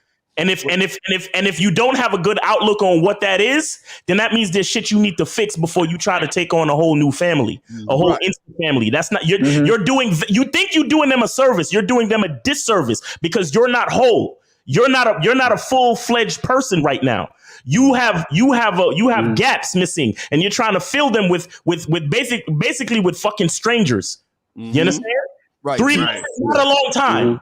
3 months is not a long fucking time, bro. And now you got this 6-year-old daughter asking about you. You're fucking up, bro. You're fucking up. But again, you're a grown-ass man. Do what the fuck you want to do. Have a good life. We'll talk to you later. You want to call us back? No. Let us know how it went. If you stopped it, that would be cool too. But at the end of the day, all clowning aside, all bullshit aside, we appreciate you calling. Thank you for sharing your story. We really appreciate it, man. Thank you. All right. Yeah, and let me just say something, man. Look, we don't give a fuck how much time and feel. That's the problem with y'all motherfuckers. Y'all putting too much time in and putting too much feel in that shit. That's why we getting in y'all motherfuckers' asses, man. Y'all should be, women should be doing this shit that y'all doing. Right. Yeah. And I'm glad you said that, Steve, because y'all need to keep y'all emotions out of shit. His emotions are all twirled up and intertwined in the bitch and the kids. Because what he just say? When he on the phone with the woman, the little girl asks about him. That shit tug at his heartstrings and shit. He's like, oh, right. Come on, man. I'm gonna get the other call in. Damn, that nigga's a bitch. Hey, what's going on? 770. Thanks for holding. Appreciate you. You're on with the Real Game No Theory panel. What's going on with you? Hello? You 770 going once. 770 going twice. He forgot. He must have forgot he was on the show. All right. I want to point out something. I kind of forgot that the guy. Somebody said just now that the woman did say she did not want a relationship. So he's the one pursuing it because she's about to be single. That's right. She's about to be single. She's about to get a lot of dick. That's why she don't want a relationship. Facts, K-Zagan. 412. You on the Real Game No Theory panel live with us. What's going on with you? Yo, what's good, brother? Shout out to the panel. Shout out to the chat. I just wanted to call in, man, and just thank Lucario and Steve because they've helped me get out of a drought. I decided to invest in myself. I joined the Bad Boy membership, got a couple of Steve's courses, and Steve's Approach Boot Camp mixed with the Bad Boy membership is like a deadly combination, man. Woo! And I just wanted to call and give y'all some public props. And anybody that's listening, and they're not paying me to say this, but anybody that's listening, go ahead, invest in yourself, because the mindset training alone on Lucario's boot camp, I mean Lucario's Bad Boy membership, it changed the game for me. And so I just wanted to call in and say thank you. Yeah, man, shout out to my brothers, man. Shout out to my brothers, man. Yep. How much pussy have y'all given men? You know what I mean? Y'all done plug some niggas with some pussy. That's something I love to hear it. I love to hear when dudes just taking the game seriously and get a crack in it. Facts. Yo, all right, 770, you back on the line. What's going on with you? Yo, sorry, what's up, guys? What's up, man? I'm just calling this to shout out, man, because what y'all saying is real. That last caller, that shit blew my fucking mind, because I don't know who the hell gonna go that far and do all that shit. You know what I'm saying? Right. So it's just like, that shit is crazy, man. No, I know y'all laughing, but it's a lot of men out there like that dude. Yeah, man. yeah. And I bet you he the one that rented the U-Haul truck. He packed it for her. And I guarantee you, before she moved in, he went and vacuumed it for her. Right. He went to wipe the counters down and shit. He called his bitch ass friends to hell. Look, but I'm just saying, though, man, like that shit is crazy. I hope people really learning from this, because it's real out here, man. Like, niggas gotta stop letting females take advantage of them. Period. You know what I'm saying? And if she told me that shit, I'd have told her to move on bumper clock down. You feel me? All right, call it. Yo, we appreciate you, man. Thanks for checking in, man. Appreciate you. All right, bless up. Y'all be safe, man. All right, be safe, bro. Hey, we got another caller. We good on the call? Yeah, we got another caller, but go ahead. I just want to say this. The last caller, and if you're still watching this, we ain't trying to shit on you. We're really trying to get you to open your eyes and make sure that you're very careful with how you move, because you really can put yourself in a bad predicament. And because, you do have the woman and the kids, they looking at you like a savior or something, bro. So you got to be very careful with the impact you can have on people's lives, because they can turn bad and negative. You know what I'm saying? Real soon. So just be careful with that. I totally forgot about that shit when he said the fact that she don't want a relationship, right? Bro. Exactly. It all fucked up. But we got any woman 757. You are on live with the Real Game No Theory panel. What's good with you? What's up? This is more so dedicated to Mr. Lucario. This nigga said dedicated. All right, let's go. What's up? Yeah, I noticed that he's going against his early game principles. Like the other day, he had a video saying, "It's not your turn." What is it? It's just your turn. He didn't agree with it. Okay. She's not yours. It's just your turn. But 3 to 5 years ago, he made a video saying, "It's just your turn. It's not yours. It's just your turn." So I'm noticing him going against different principles that he had. Wait, so when did hold on? So what did I mean when I said that I don't like the term "she's not yours, it's just your turn"? I'm talking about as a whole. Some of the stuff you stated earlier, around the mid 2010s, you started. That's what I'm saying. What did I say? Yeah, what did I say when I was talking about it? I don't know if you're trying to be different from everybody else in the manosphere. There ain't no manosphere over here. I'm not part of the manosphere, bro. I'm just saying, like, I want to know. Hold on. I want to know what specifically did I say in 2010 that was different than what I said just the other day. Nigga, that was 11 years ago. Even with the code approach, you would say, "Don't caller really." Don't call approach. I mean, you said I said don't approach women. When have I ever said not to approach women? You would say wait for choosing signals. Now you're trying to nigga trolling. This I know Lucario never said that. I never told you to just wait for no goddamn choosing signals. Yo, y'all want me to clip this nigga say the fucking word. We good. Hold on. Keep him off a second. He's still on? No. He's still in. Like Miles has to stop yelling over the caller too. That shit is. Wait, no telling. Oh my god, this nigga checking us. This nigga's calling checking us. Give me 2 minutes. So again. Okay, let's stick to one thing. Let's stick to one thing, caller. their story out. You don't know let's the stick to one thing of the situation. You just automatically assuming that, oh, this guy does this. You don't know the ins and outs. I can tell you, listen to your voice, you can't get no pussy. We'll say you. So by the time you yelling over the caller, I don't forget. Hold on, caller. Let's stick to one thing. Yeah. Stick to one thing. So what does it mean when the person says she's not yours, it's just your turn? What does that mean? What it's saying is, enjoy the time that you're with her. It's going to be ups and downs. It's just your time to shine. No relationship is going to last forever. Okay, so where is that term coming from? In what context is it coming from? Meaning, who's saying this type of stuff? What type of guy is saying this type of stuff all the time? That doesn't make a guy weak if he feels it's just his turn. No, I'm asking you, what types of guys started saying this stuff? That's what I'm saying. Here we go with the mind fucking. He's asking a question. I'm asking you a question. That's what I'm saying. I'm asking you a question. He was asking you a question. It's just your turn, mean. Okay, so let me ask you this. Why? Hold on. Why can't you say I'm not hers? It's just her turn. How come it can't be just her turn? Does it matter? Yes, it does matter how you say things. It most definitely matters. You can ask, bro. Caller. See, real quick. This is the problem with a lot of men, and I'm not specifically talking about you. Y'all don't understand the difference in your behaviors and the shit that you say. It could be construed as passive or assertive.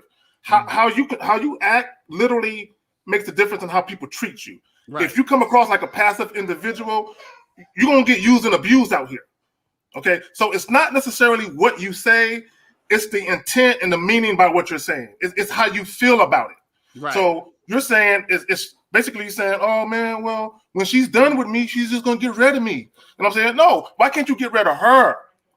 Okay, that's what we're saying. Why can't it be just her turn with you? Because when you say, "Oh, she's not yours, it's just your turn," it makes it seem like she's someone to be worried about as far as her moving on from you. Right, exactly. You're waiting around for her to try to make something happen. You get it, caller?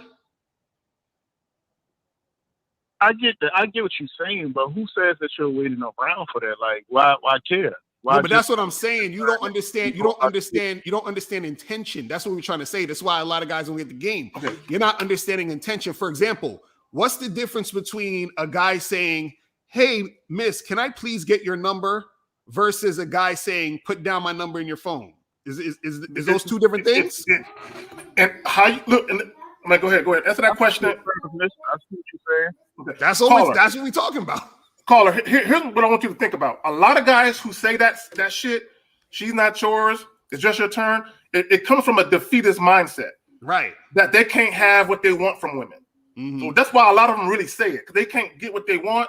So they just throw their hands up in the air. Well, since I can't get what I want, I'll just deal with her until she's done with me, like every other woman. No, that's a defeatist mindset that a lot of guys have. That's what we're trying to say. Right, because in the sentence, it says, she's not yours, it's just your turn. The she's not yours part means that you thought she was yours in the first place. You understand what I'm saying? And now that you, quote unquote, figured out or found out that that wasn't true, now you're like, okay, well, I guess this is what it is. You see what I'm saying? But the fact is that the fact that you wanted her to be yours in the first place is you trying to possess the woman and trying to hold on to the chick, which means that you're trying to hold on to her because you're attached to her, which means that you feel you need her in order for you to be happy in your situation. You see how deep the shit goes? But see, guys just say shit and they don't realize the shit that they're saying and how it impacts their psyche. You get that, caller? I get what you're saying about that, but you thinking too deep into it. It's not. No, it is deep. It's all deep. No, but I want to say something real quick. And this is what you need to understand, because it is a lot of niggas like you. Yeah. Instead of really soaking up the game and applying it to life, y'all niggas is just watching niggas trying to figure out a spot where we falter so you can try to point it out because you a bitch. But anyway, like women nitpick. Like let me explain to you something. Let me explain to you. All right, wait. I'm sorry. You're acting like a bitch. You're not a bitch per se, but you're acting like one doing that type of shit. And he just hung up. But I just want to say something real quick for anybody that's listening. 10 years ago, when Lucario said what he said, that's what players and pimps was talking about. Like, understand that she's all ready for the streets. It's just your turn. Niggas would say, well, she's not yours. It's just your turn. You understand? Like, we just enjoying the time and everything's cool, right? Right. But now it's a new community of bitch ass niggas, right? Who take what old, like, you know, players from a decade ago, what we understood about the game, and they're using it to cope with their lack of success with women. Exactly. This is just like with the whole being on your purpose shit. That was never supposed to be a crutch. You understand what I'm saying? But dudes is using it as a crutch. Oh, well, just be on your purpose. Just be on your purpose. Don't be dealing with these girls. Just be a crutch. You see what I'm saying? Make sure you get your money up before you deal with any bitch. Exactly. You see and that's the part that niggas don't understand. That's the part that niggas don't understand. And what we're talking about is intention and context. Right. The intention and context of what was said in that phrase 10 years. And that's you think about it. That's exactly why he's fucking pulling on shit from 10 years ago. Because 10 years ago, real niggas was saying shit. Right, exactly. Now, 10 years later, you bitch ass niggas is adopting shit, trying to cope with your situation. Right, exactly. It's like even the word simp. There was a time where it was really for bitch niggas. You know what I'm saying? But now dudes are taking the word simp. If you help an old lady across the street, you a simp. Right, exactly. If you give a woman a compliment, oh, you simping. It's like, God damn, y'all niggas then took the meaning and y'all just turned it into something completely opposite and made it a fucked up thing. You know what I'm saying? It's a whole it's not just your turn. Y'all made it something fucked up to where it's pussified now. Right. My question is, he been dealing with you for 10 years. Why ain't he on the membership? That's what I'm exactly right. Acquire more of the deep game that he said. Oh, it's just too deep. Somebody is too deep. You know what I'm saying? Come on, bro. Like, invest in yourself, man. That's why niggas is surface level. They're not digging deep enough in order to get and understand themselves. That's the issue. The fact that he said it's too deep, or you thinking too deep. That's why dudes never get to who they are. This is why we say the truth is inside you. They never get deep inside to see who the fuck they are because they're doing all this surface level shit. Exactly right. His intention of that whole fucking call was surface level, just to try to accuse you of being a fucking hypocrite. Right. And the truth is that he don't know what the fuck he talking about in the first place. He was real vaginal calling in, trying to really check somebody. That's real vaginal. That's like some VH1 shit right there. For Mr. Lucario. Okay, let me 2010. If you really remember from that far ago, nigga, Lucario must be on your mind when you go to sleep, nigga. That nigga got a picture of Lucario over his bed and shit. I want to address what guys are saying in the chat. They're talking about we getting too deep with this shit.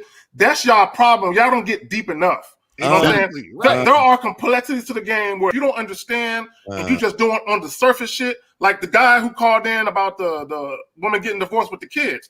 He ain't thinking deep enough about what the fuck he doing. Right. You know what I'm saying? You have to look at the guy, you say and or do things and don't understand the consequences and ramifications of your fucking actions.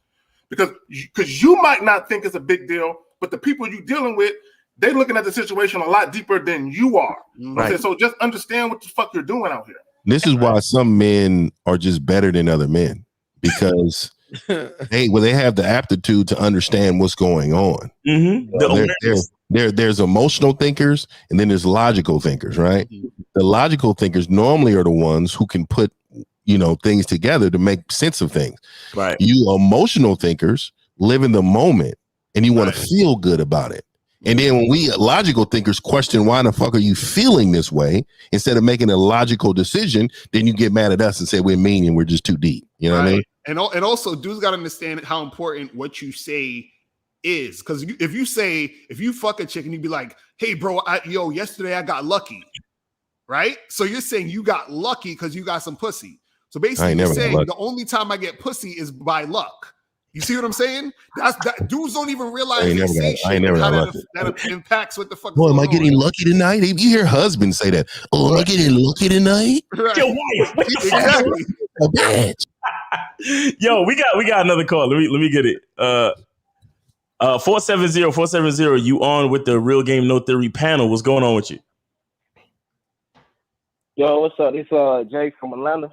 What up, man? I ain't got a question for real, but I really, what's up?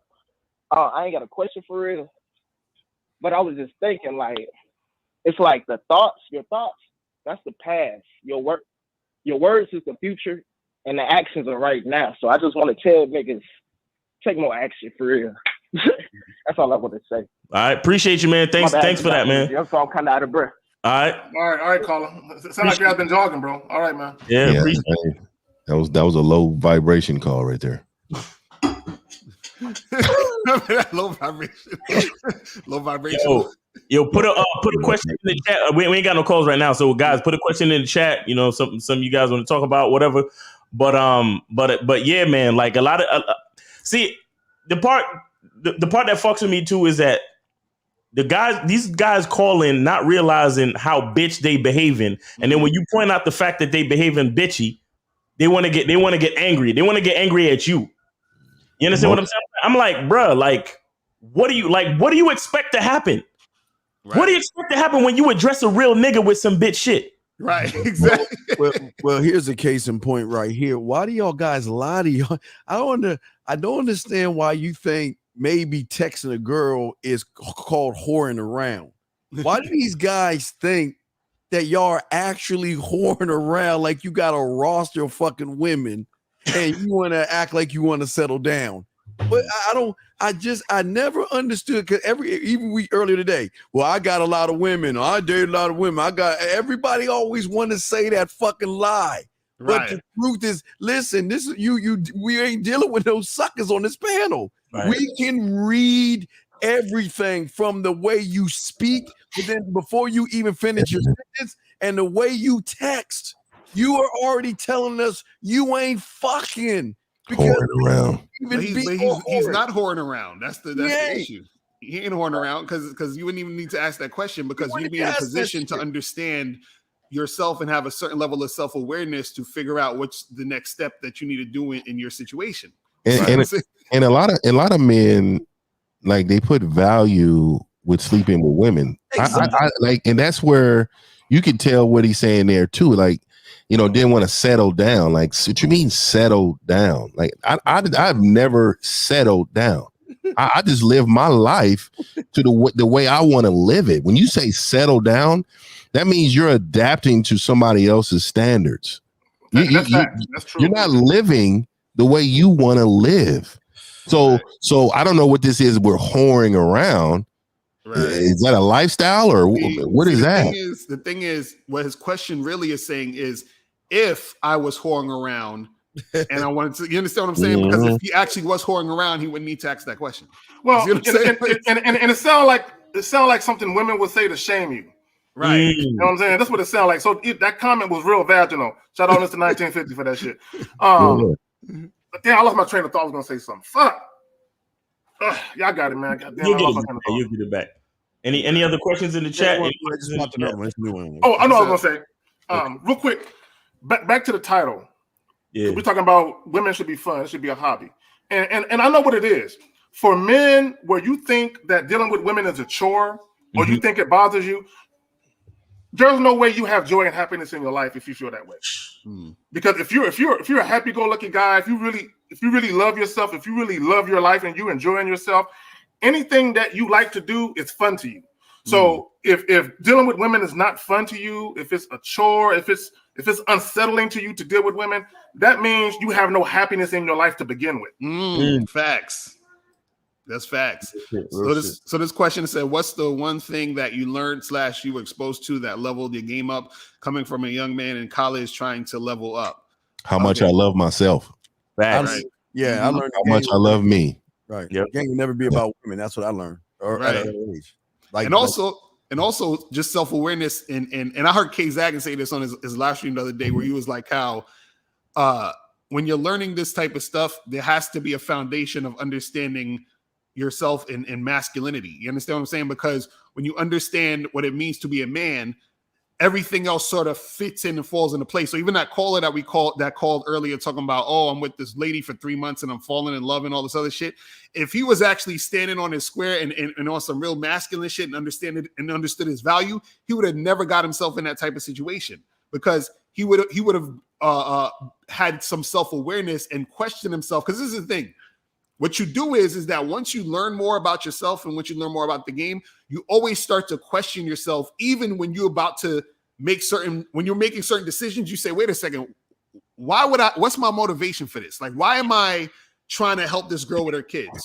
Why am I trying to, wife this girl up so quick? And then you say, damn, well, what's going on with me where I feel like I want to do this? You understand? You don't just do it. You understand? Right. See, women just do based off their emotions. Men, we have to filter out what's going on in the emotion and then make the best decision that's going to actually be right for the situation. So a lot of times when you understand that there has to be a foundation of masculine energy in your game, that's going to answer a lot of questions that you have about yourself and what you're doing in any situation. You see what I mean? I do like the fact that this young man acknowledged that he's inexperienced and he's a young man trying to get in the game. So I do appreciate that, because some young men think they just got it because they fucking women. They just think that because they fucking women that's the game, right? And it's way more than, has nothing to do with a woman. So I'm glad he hit us up with that. Who do you allow to be in your small circle? Who do you allow? Man, that's a broad question. And I do got a small circle because most of these dudes out here are bitch ass dudes. So I'm not one of them niggas that got like 20 friends, bro. That ain't me. Right. I think that question is who is allowed to stay in the fucking circle? Right. You understand what I'm saying? Because again, when you have a lot of friends, that's because you're a very flexible, you're a flexible motherfucker. Right. You know what I'm saying? It's flexible motherfuckers who have a whole laundry list of friends. Mm-hmm. Why? Because you every other person that you hanging with, you switch up to be cool with that type of nigga. Right. You understand what I'm saying? But when you get more and more into who you are and you start to become, again, shout out to the big homie Steve the Dean, you become a single-minded man. Mm-hmm. You start to realize, oh shit, this is me. And I don't give a fuck who likes it, and I don't give a fuck who can deal with it. This is me. Yeah. So your circle will just become smaller and smaller on its own, my nigga. Yep. When you start living your truth and being yourself, the people that ain't meant to be around you, they'll fall off like mountain on their own. Yeah, I was always the guy who wouldn't be called for the get-togethers because they knew I'm that motherfucker. When I come, I'm gonna be talking that shit. That's they knew. We don't want. Do you really want him here? I knew. And I'm not an emotional guy, so when I'm hearing people getting together and all that shit, I'm like, oh, all right. I knew what it was. Right. I don't take that shit like okay. I'm pointing this ass nigga out. We got two calls in. Let me get it. All right. Let me see. 248. You're on with the Real Game No Theory panel. What's up with you? What's going on, panel? Can y'all hear me? Yeah, we hear you. What up? What's going on? So I got two questions. It's for the panel, but specifically it's for K Zagging. I didn't get a chance to talk to you on the last video you did with Lucario, but you made a point. You were talking about how the woman who played the practice, if she was submissive and all these things, would you still want to fuck her? So I just wanted to expound on that or clear that up, because we know men and women attractions aren't the same. Men and women are different. So it's men, we don't care if a woman has money or has these things because we're physical like that, but women are attracted to men in a different way. Okay, Zach, when you say things like, money doesn't help, you don't need money, you don't need money, but it can help you improve yourself to become more sexually attracted to women. No. Shit, man. How? See, caller. Fucking dumb, man. I want all y'all to get away from doing this shit. When we talk about game, when we talk about dealing with women, when you bring money into it, you convolute the discussion, because dealing with women and money is not synonymous. But y'all make it synonymous. Y'all make it a thing. No, this is just like K Zagging. This is his justification because he can't get no pussy. So he's going to use that as a reason. Why the fuck are you making this shit about money, young man? Well, Steve, let me say this. Of course, I'm working on my game. I'm still young. No, you ain't got you're working on nothing. Because game would have told you don't bring money into the fucking game. Wait, hold on, caller. How does money make it more sexually attractive? How does money make you more sexually attractive? It looks, behavior, and something else. If you have money, you can greatly improve your looks over someone who doesn't have. Look, caller. Please listen to what I'm about to say. This is a big brother moment. I'm gonna punch you in your chest, dog. Because if you were here next to me and we were friends in real life, I will look at you with disgust. This is my thing. And this is another problem which I bring in money into this. Do you not understand that you devalue yourself and who you are as a man and a person? Because you're saying, in order for me to be better or to be a better catch in this woman's eyes, I need this. You're saying I'm not good enough. As currently constructed, I'm not good enough as a man that I am. I need something else to help me be better to this woman. Do you not understand that you speak like a man who lacks confidence? You might not know it, but you have low self-esteem and you're insecure about some shit. Yeah, that's why we talk about this shit is deep. When y'all start bringing money into this shit, it makes me look at you with the side eye like, damn, you don't love yourself. Yeah, but caller, can your money text a woman? Wait, caller, can your money text a woman? Can it? No. Can your money and clothes put flavor in a woman's ears? Can your money give a woman multiple orgasms? Jesus. Can your money do that? Can your money do that? Because I guarantee you, if you didn't have money, and you can provide a woman multiple orgasms, back-to-back orgasms, she's going to deal with you before the guy with money who can't do that. So can you do that? Yeah. I mean, that's why I need to come out with my mattress kind of chronicles. I done smashed so many women on a mattress on the floor. When I didn't have anything, bro. Air mattress. This is what I'm saying. It's like these dudes really believe in their heart that they need money. With their basically, go ahead, Steve. You got something? Real quick. Wait, Jordan. I mean, because I hate when bitches say bitch shit. I'm sorry. Jordan, let me say something to your bitch ass. Having money means being fucking responsible. What part of you should get all the money you can? Because that's what responsible motherfuckers do. But that ain't got nothing to do with the game, bitch. No, you know what it is? Hold on, real quick. You know what it is? A lot of the guys. Wait. Hold on. One second. Paying some bills. Bernie L, thank you for the $5 super chat. He says money adds status is theory. That don't equate to game. All right. Right. So this is what I want to say real quick. A lot of guys are using these like straw man type of arguments. So he's saying, I get it, guys. They're saying we should be broke and have nothing but game because we're insecure if we have money. That's a straw man argument. We're not saying that. We're saying you don't need the money to get a girl that is sexually attracted to you. Now, the caller on the line, what I want to ask you, because you said if you have money, right, that's going to help with your sex appeal. Now, I want to know exactly how does that help. I want to hear what your reason. Like I said, Lucario, if looks is a factor in sex appeal, the more money. Looks are not a factor in sex appeal. Looks are not a factor in sex appeal. Looks are not. I want to see where he's going with this. But go ahead. Lucario said it's looks, behavior, and something else. Right. So this is the thing. So what does the money have to do with your looks and your behavior? Go ahead. I'm still trying to go. Go ahead.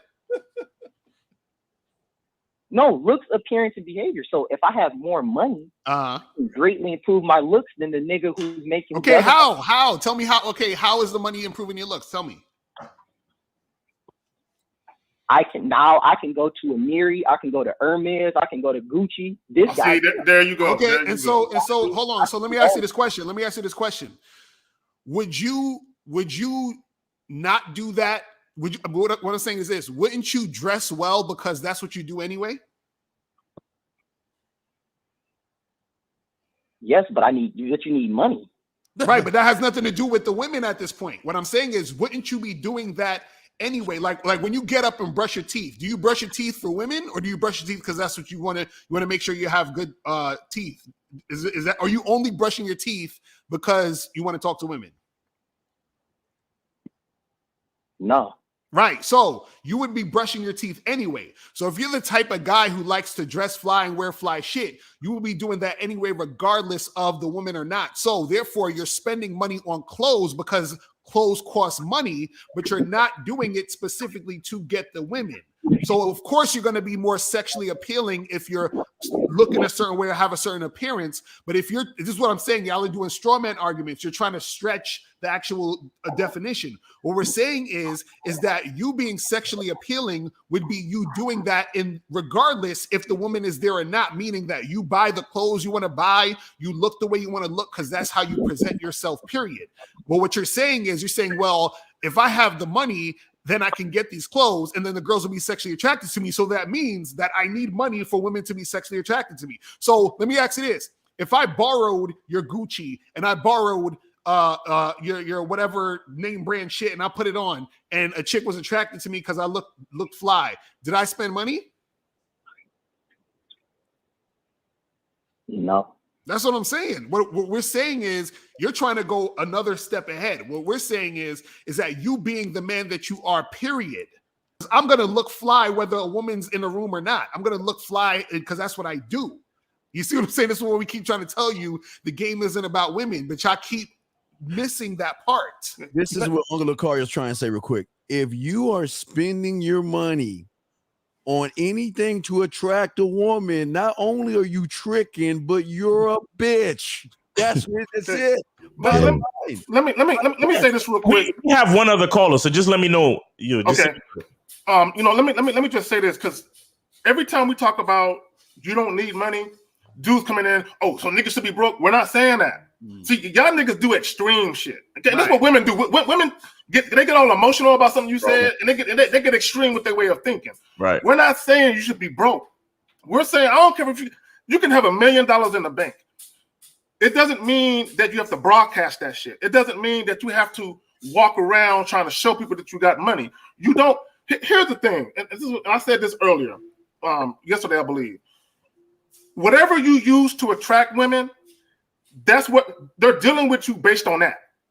So if you use money, because the dude talking about, this name brand shit, do y'all really believe that women are paying attention to what the fuck kind of tags you popping?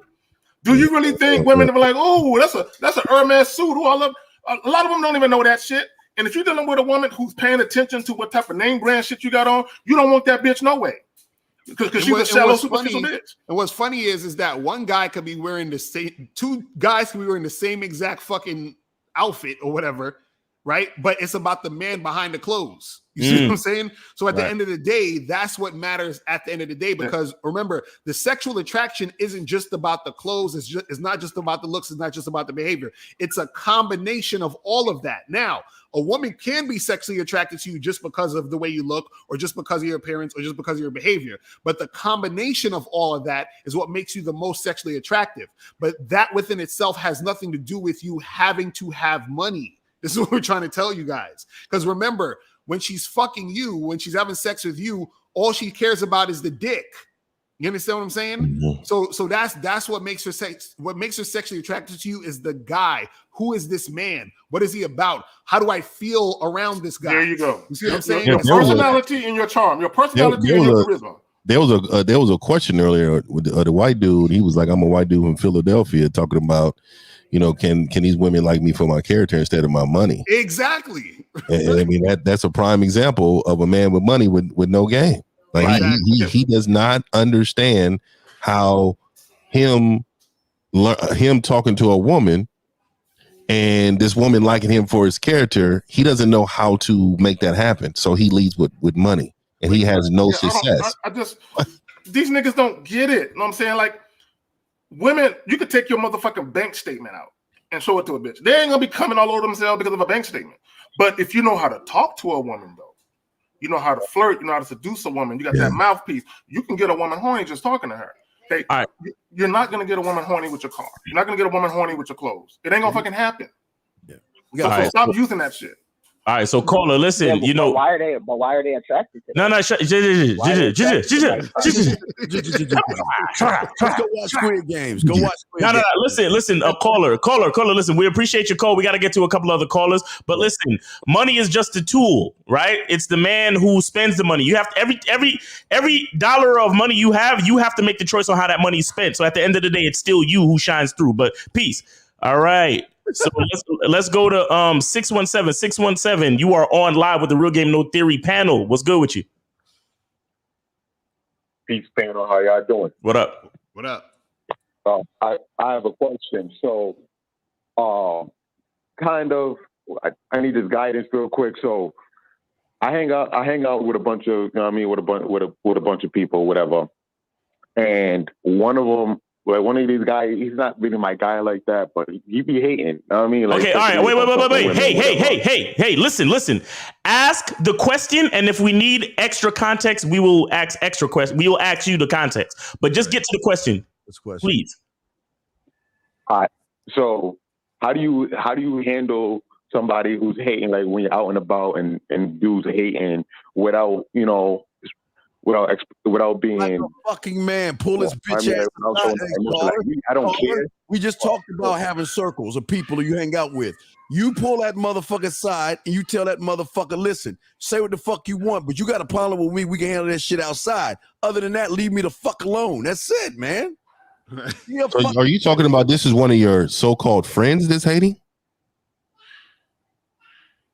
He was closer before, but then I cut him off. So what does it say about you then? What does it say about you? Thank you. What does it say about you if you keep this man around? Jesus, that you don't feel like it's valuable. That's where I was going with that 1950. He beat me to it. I was going to say the same fucking thing. Mm-hmm.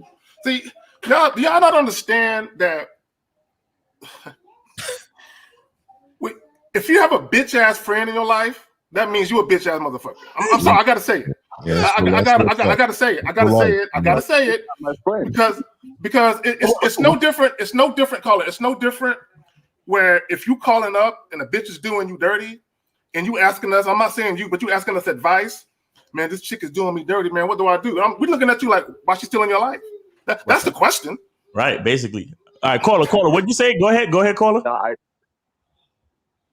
No, it's not like I don't hang around. We have a circle. You know what I mean? We're in the same circle. Why do you have a circle of fucking losers? So if you're in the same circle, you're hanging out. Why? Yeah, you a percentage of all them bitches. I'm not gonna, you know, cut myself out and you know, of going out and having fun because of some. You're the woman in the group, nigga. So you're the woman in the group. Okay, so the call. So how many friends is in this group altogether? TV episode of Friends. It's probably like 10 of us. Man. Oh my God! Bitches. All right, here it is, caller. You wouldn't have so many friends if you knew who you were. Thank you. That's a quote right there. So the more you realize who you are, is the less friends you're gonna have automatically. So the less you got to worry about bitch ass niggas. Have a great day. Appreciate you. All right, bro. I can't even think of 10 niggas I can go out with in one night. I can't think of that many niggas. 646. Unless they family, you kind of obligated damn near. Yeah. 646. You are on live with the Real Game No Theory panel. What's going on with you? How you doing? It's 646-362, correct? Yes. What's going on with you? Listen, I'll make it quick. Yep. The question I have is, when are you guys gonna go on tour? Because apparently after listening to all these calls and seeing all these niggas saying some bugged out shit, I think you guys should go on tour. Yeah, it's necessary. It's necessary. Question. You know, I think my biggest problem with the tour is I'll be squabbing with some cats, man. I don't have a patience, but I'm firing on somebody, man. I'm telling you right now. It's gonna be some bitch in the audience gonna say something crazy, and then they gonna think I'm a real internet guy. I'm gonna sit there and be cool and shit. They don't know. And then I'm gonna slide down the chair is coming off the stage. A chair is flying off the stage. Then they're gonna see lawsuit 1950 with a fat lawsuit. Yeah, I'm on some real shit, man. I'm just being honest.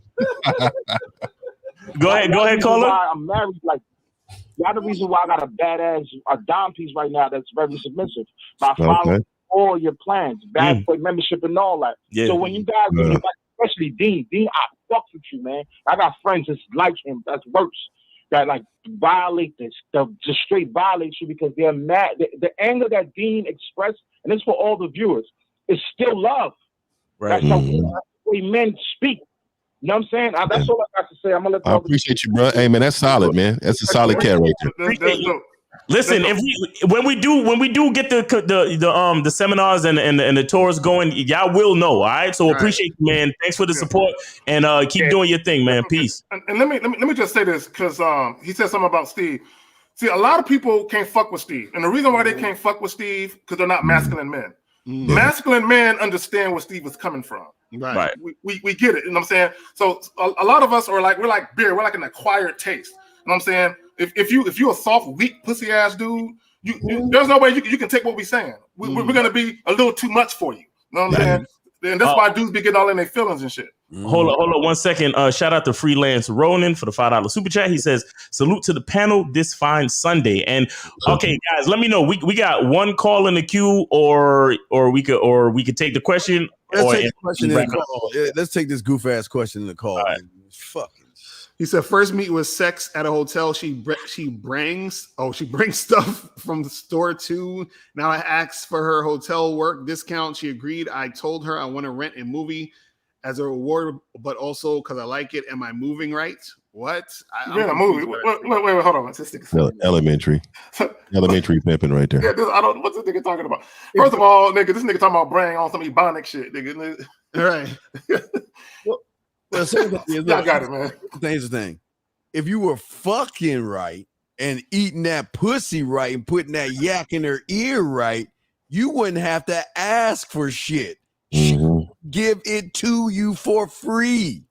Already. And this is what I mean by directing traffic, though, too. Like you don't ask for anything. You give directions. Like, hey, I know you got that discount. So what I need you to do is I need you to go ahead and hook the discount up on a room. But better yet, you gonna take care of this room because what I'm gonna do to you, you gonna know that it's worth it. Right. Straight up. Like this dick ain't for free. I'm not gonna rent some and then think the reward is a pussy or something. Right. Bitch, please. I'm gonna do the call real quick.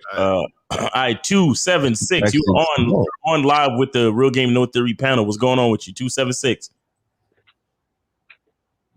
Hey, how's it going, guys? This is NSJ from South Africa. Yeah, what's up, man? Content.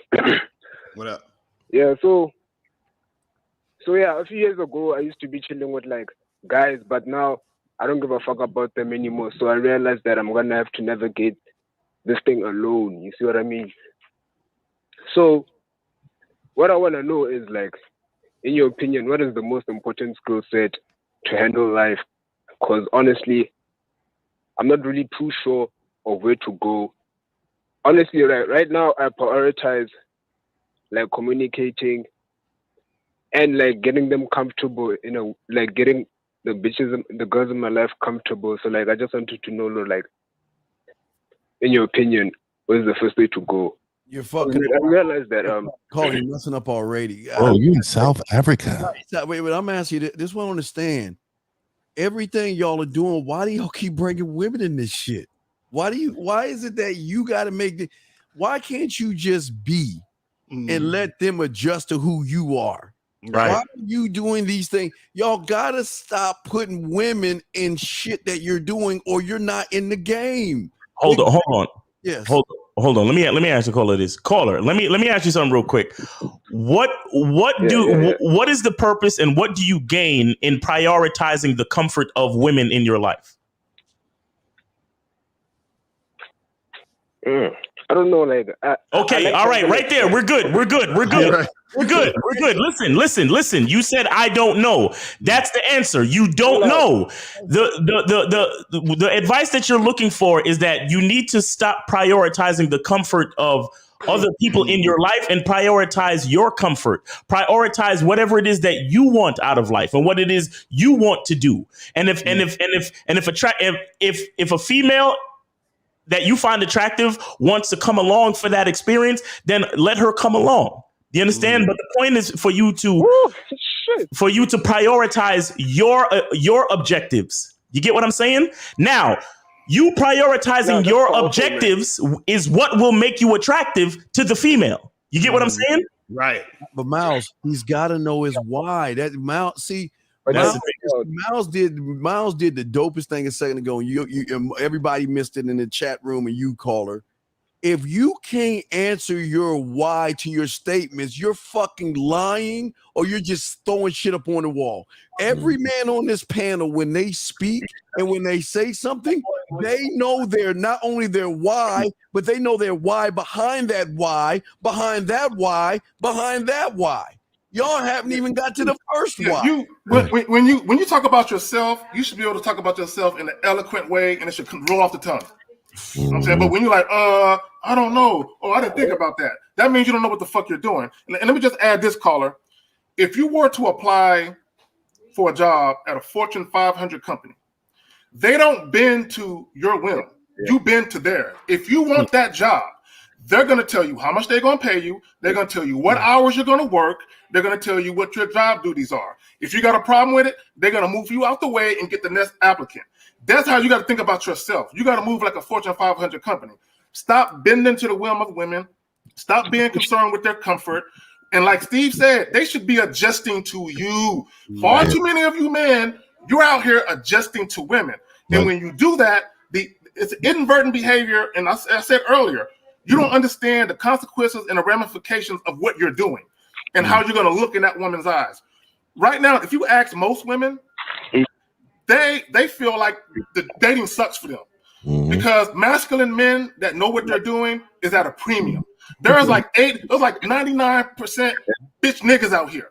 So women are like, man, damn, I can't find the real ones. So when they come across a real one, right? This is why if you talk to Miles and Lucario, this is why they have open relationships. Because when women come across a real one, they understand they got to share a motherfucker. You know what I'm saying? Because there aren't enough. Yeah, and I respect that, man. I'm gonna say this to you, caller. I'm gonna let you know a little bit about 1950, right? So I'm gonna fire me up a cigar today. I'm gonna put a couple burgers on the grill. I'm gonna sit in my backyard. I got an outdoor screen and shit, so I'm gonna sit in my backyard and I'm gonna watch these Niners kick ass, right? But what I'm not mentioning is I wonder if she wants to come over and enjoy this with me, or what I wonder if she's going to enjoy this burger, or maybe I should go put on this Gucci shirt and when I invite her over so she can feel like that I'm more important. Like none of that fucking matters to me. What matters to me is what the fuck I want to do when I want to do it. And the feeling that I get from what I want to do is what I live with every single second of my life. Yes. And I can give two fucks about what anybody else cares and wants. You are leading like a woman. A woman cares about what this man wants and feels and needs. Lead like a man. Okay, let me add this. I bet you some of you guys listening probably do this shit. Some of y'all that like sports, I bet you if a girl was at your crib, you wouldn't be watching your team play because she there. I bet you. They'd have on a Lifetime channel or some shit. You bitch ass nigga. I better not see that. I love you. The call dropped. So we good on calls, man. You know, if y'all ready to wrap. Slide me the remote. When I walk in the room, slide me the remote. Facts. We gotta wrap this up. Bro. You gotta eat some waffles. My woman don't like football. Woman, she don't like football, but she'll sit up here while I watch football just so she could be next to me and shit. Yeah, that's the comfort. You're her comfort. Facts. Yeah. Just if my boys is losing the last 2 minutes, you might want to exit the room. Okay. It's gonna get ugly. Yeah, it's gonna get ugly in this motherfucker. Yeah, that's crazy. That's crazy. So I think that's a wrap. It's a wrap. Right, so listen, man, it's your boy Miles Cunningham. I just want to say overall, thanks to all the callers that called in. There were very interesting calls. Like on some real shit, there were very interesting calls. A lot of them were teachable moments. Shout out to Moses for having the guts to call a chick live and to put out there. You know what I'm saying? We appreciate you for that. Just like the other caller said, what we do is necessary, guys. Like what we do is very necessary. We're not here just blowing smoke just to hear ourselves talk. There are men out there that are not putting themselves first and they need to hear this shit. You understand? So if you support the game and you understand what we're trying to do, make sure you get at one of these dudes on this panel, support their cause, donate to their channel, click, share, subscribe. This is necessary shit because we got a lot of guys going down the wrong road. And the reason why they call in the first place is because they feel it in their soul that they're going down the wrong fucking road. You understand what I'm saying? So this shit is necessary. You understand? As for me, get on that bad boy membership. You understand? Go to MrLacario.com and get that Game Kings documentary, and go to my YouTube channel and you could get the link to buy one of these shirts, the Mac Lives Matter t-shirts. You understand what I'm saying? That's nice. Yeah, no doubt. It's tight. I'm about to fuck around and give you one. So hold on real quick. So shout out to the chat. Shout out to everybody on this panel. I really appreciate y'all. And let's get it, man. I'm glad to be here. Let's keep it moving. Yeah. Let me add this. When we give y'all advice, it's going to be a bitter pill to swallow sometimes. You know what I'm saying? We don't do the children's Tylenol, the cherry flavor over here. Yeah. You know what I'm saying? Where you can swallow the shit and it's nice going down your throat. No, we got the horse pill advice for you, nigga. It's going to be rough. You know what I'm saying? That's what we do here. Right. Yeah. Yeah, man. Shout out to everybody in the chat. Shout out to everybody on the panel. And I just want to also point out the fact that and shout out to Moses too, because what happened is that Moses went from having nothing going on to at least he had a girl to call. You feel me? So y'all got to notice that. You feel what I'm saying? So the fact that he had a chick to actually call, he wasn't bullshitting. You know what I'm saying? Then you know it's really something popping off. So it happen. And salute to everyone who called, but I would challenge all the callers, instead of fighting the advice, listen to it. Right. It might actually help you. Now, I want to say too, real quick, man, we should definitely go on tour. I think we should definitely prepare ourselves to doing something like that. I will control myself, you know what I mean? But I want to give a shout out, man. Like I said, man, I learned from these brothers too, man. The game is never closed-minded, meaning you can learn from other men and respect it. And shout out to all the moderators. They do a very, very good job at just putting this. I'm telling you, man, that's some hard fucking work. These motherfuckers be in there just working. So respect to you guys. Respect to all those who come out on Sunday and support us. I'm Mr. 1950, the last traditional man on the planet is fucking back. I took COVID on the chin and I beat that shit. And let me tell you, man, I'm back. Yeah. I'm back. I'm gonna start doing these videos again. So I appreciate you guys. I've been gone for damn near almost a month down with this shit. But I want to say last thing, have respect and love for yourself. It will guide you to whatever you want in life. Trust me and believe me. Let's start there. Yeah, everybody will say, what's a good starting place? Yeah. Love yourself more than anybody else on this planet. And I promise you'll have great success. I just want to say, always shout out to my dogs and everything. Fuck the 49ers. Fuck shit. And because I know they're getting a little cold right now, so I'm gonna wrap this up. I know they don't like cold waffles and shit. I don't want them cussing me out. So here we go, Zach. Right. So I just want to say to you, y'all young men out there, what you're going to learn when you fuck with real motherfuckers. We are always going to take it back to you. Until you start to realize that's where you'll learn the difference between those that teach real game. We're always going to take it back to you as a man, not a man with money, not a man with cars, not a man with fucking women, because none of that shit matters. Like 1950 said, he gonna sit on his cake ass motherfucking porch watching for not. But I'm just saying to y'all guys out there, we love y'all guys, and that's why we're doing this, because we want you to win, because we eventually one day, not anytime soon, we got to pass the baton.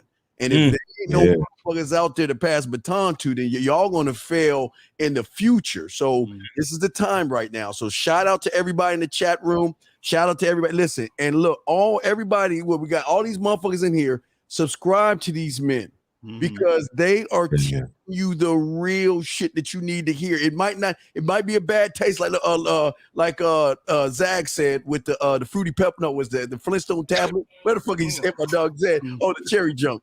That hard taste, but at the end of the day, as you begin to evolve and grow as a man, you'll start to understand that what these men on this panel are telling you is something that's so deep that the world doesn't want you to know. Marketers, advertisers, YouTubers, nobody wants you to know this information because they need your dollar. They need everything that you have to give them. We trying to give you something. That's all I want to say. Well, let me add this, because this is how deep it is, and I'm so sincere when I say this. There are a lot of men that should not be having sons. All you doing is keeping the bitch assness going in the bloodline. And I'm serious. There's a lot of men that should not be having kids. So what we do is we try to help men better themselves and become more masculine. So if and when they do have children, especially boys, you know what I'm saying, they won't fuck them up. You know what I'm saying? Because I'm telling you right now, it's sad out here. You know what I'm saying? That the state of manhood is sad. So what we're trying to do is, one man at a time, get you to look within, build yourself up. You know what I'm saying? Learn how to love yourself. Learn that there is value within you. That's why it bothers me when niggas keep talking about money and shit, because it's like, bro, you fucking yourself up. You know what I'm saying? In the game, because again, you're showing that you don't value yourself. Because if you did, everything wouldn't be about, oh, I got to get better clothes. I got to get a better whip. I got to do this to get a woman to look at me. Fuck that shit.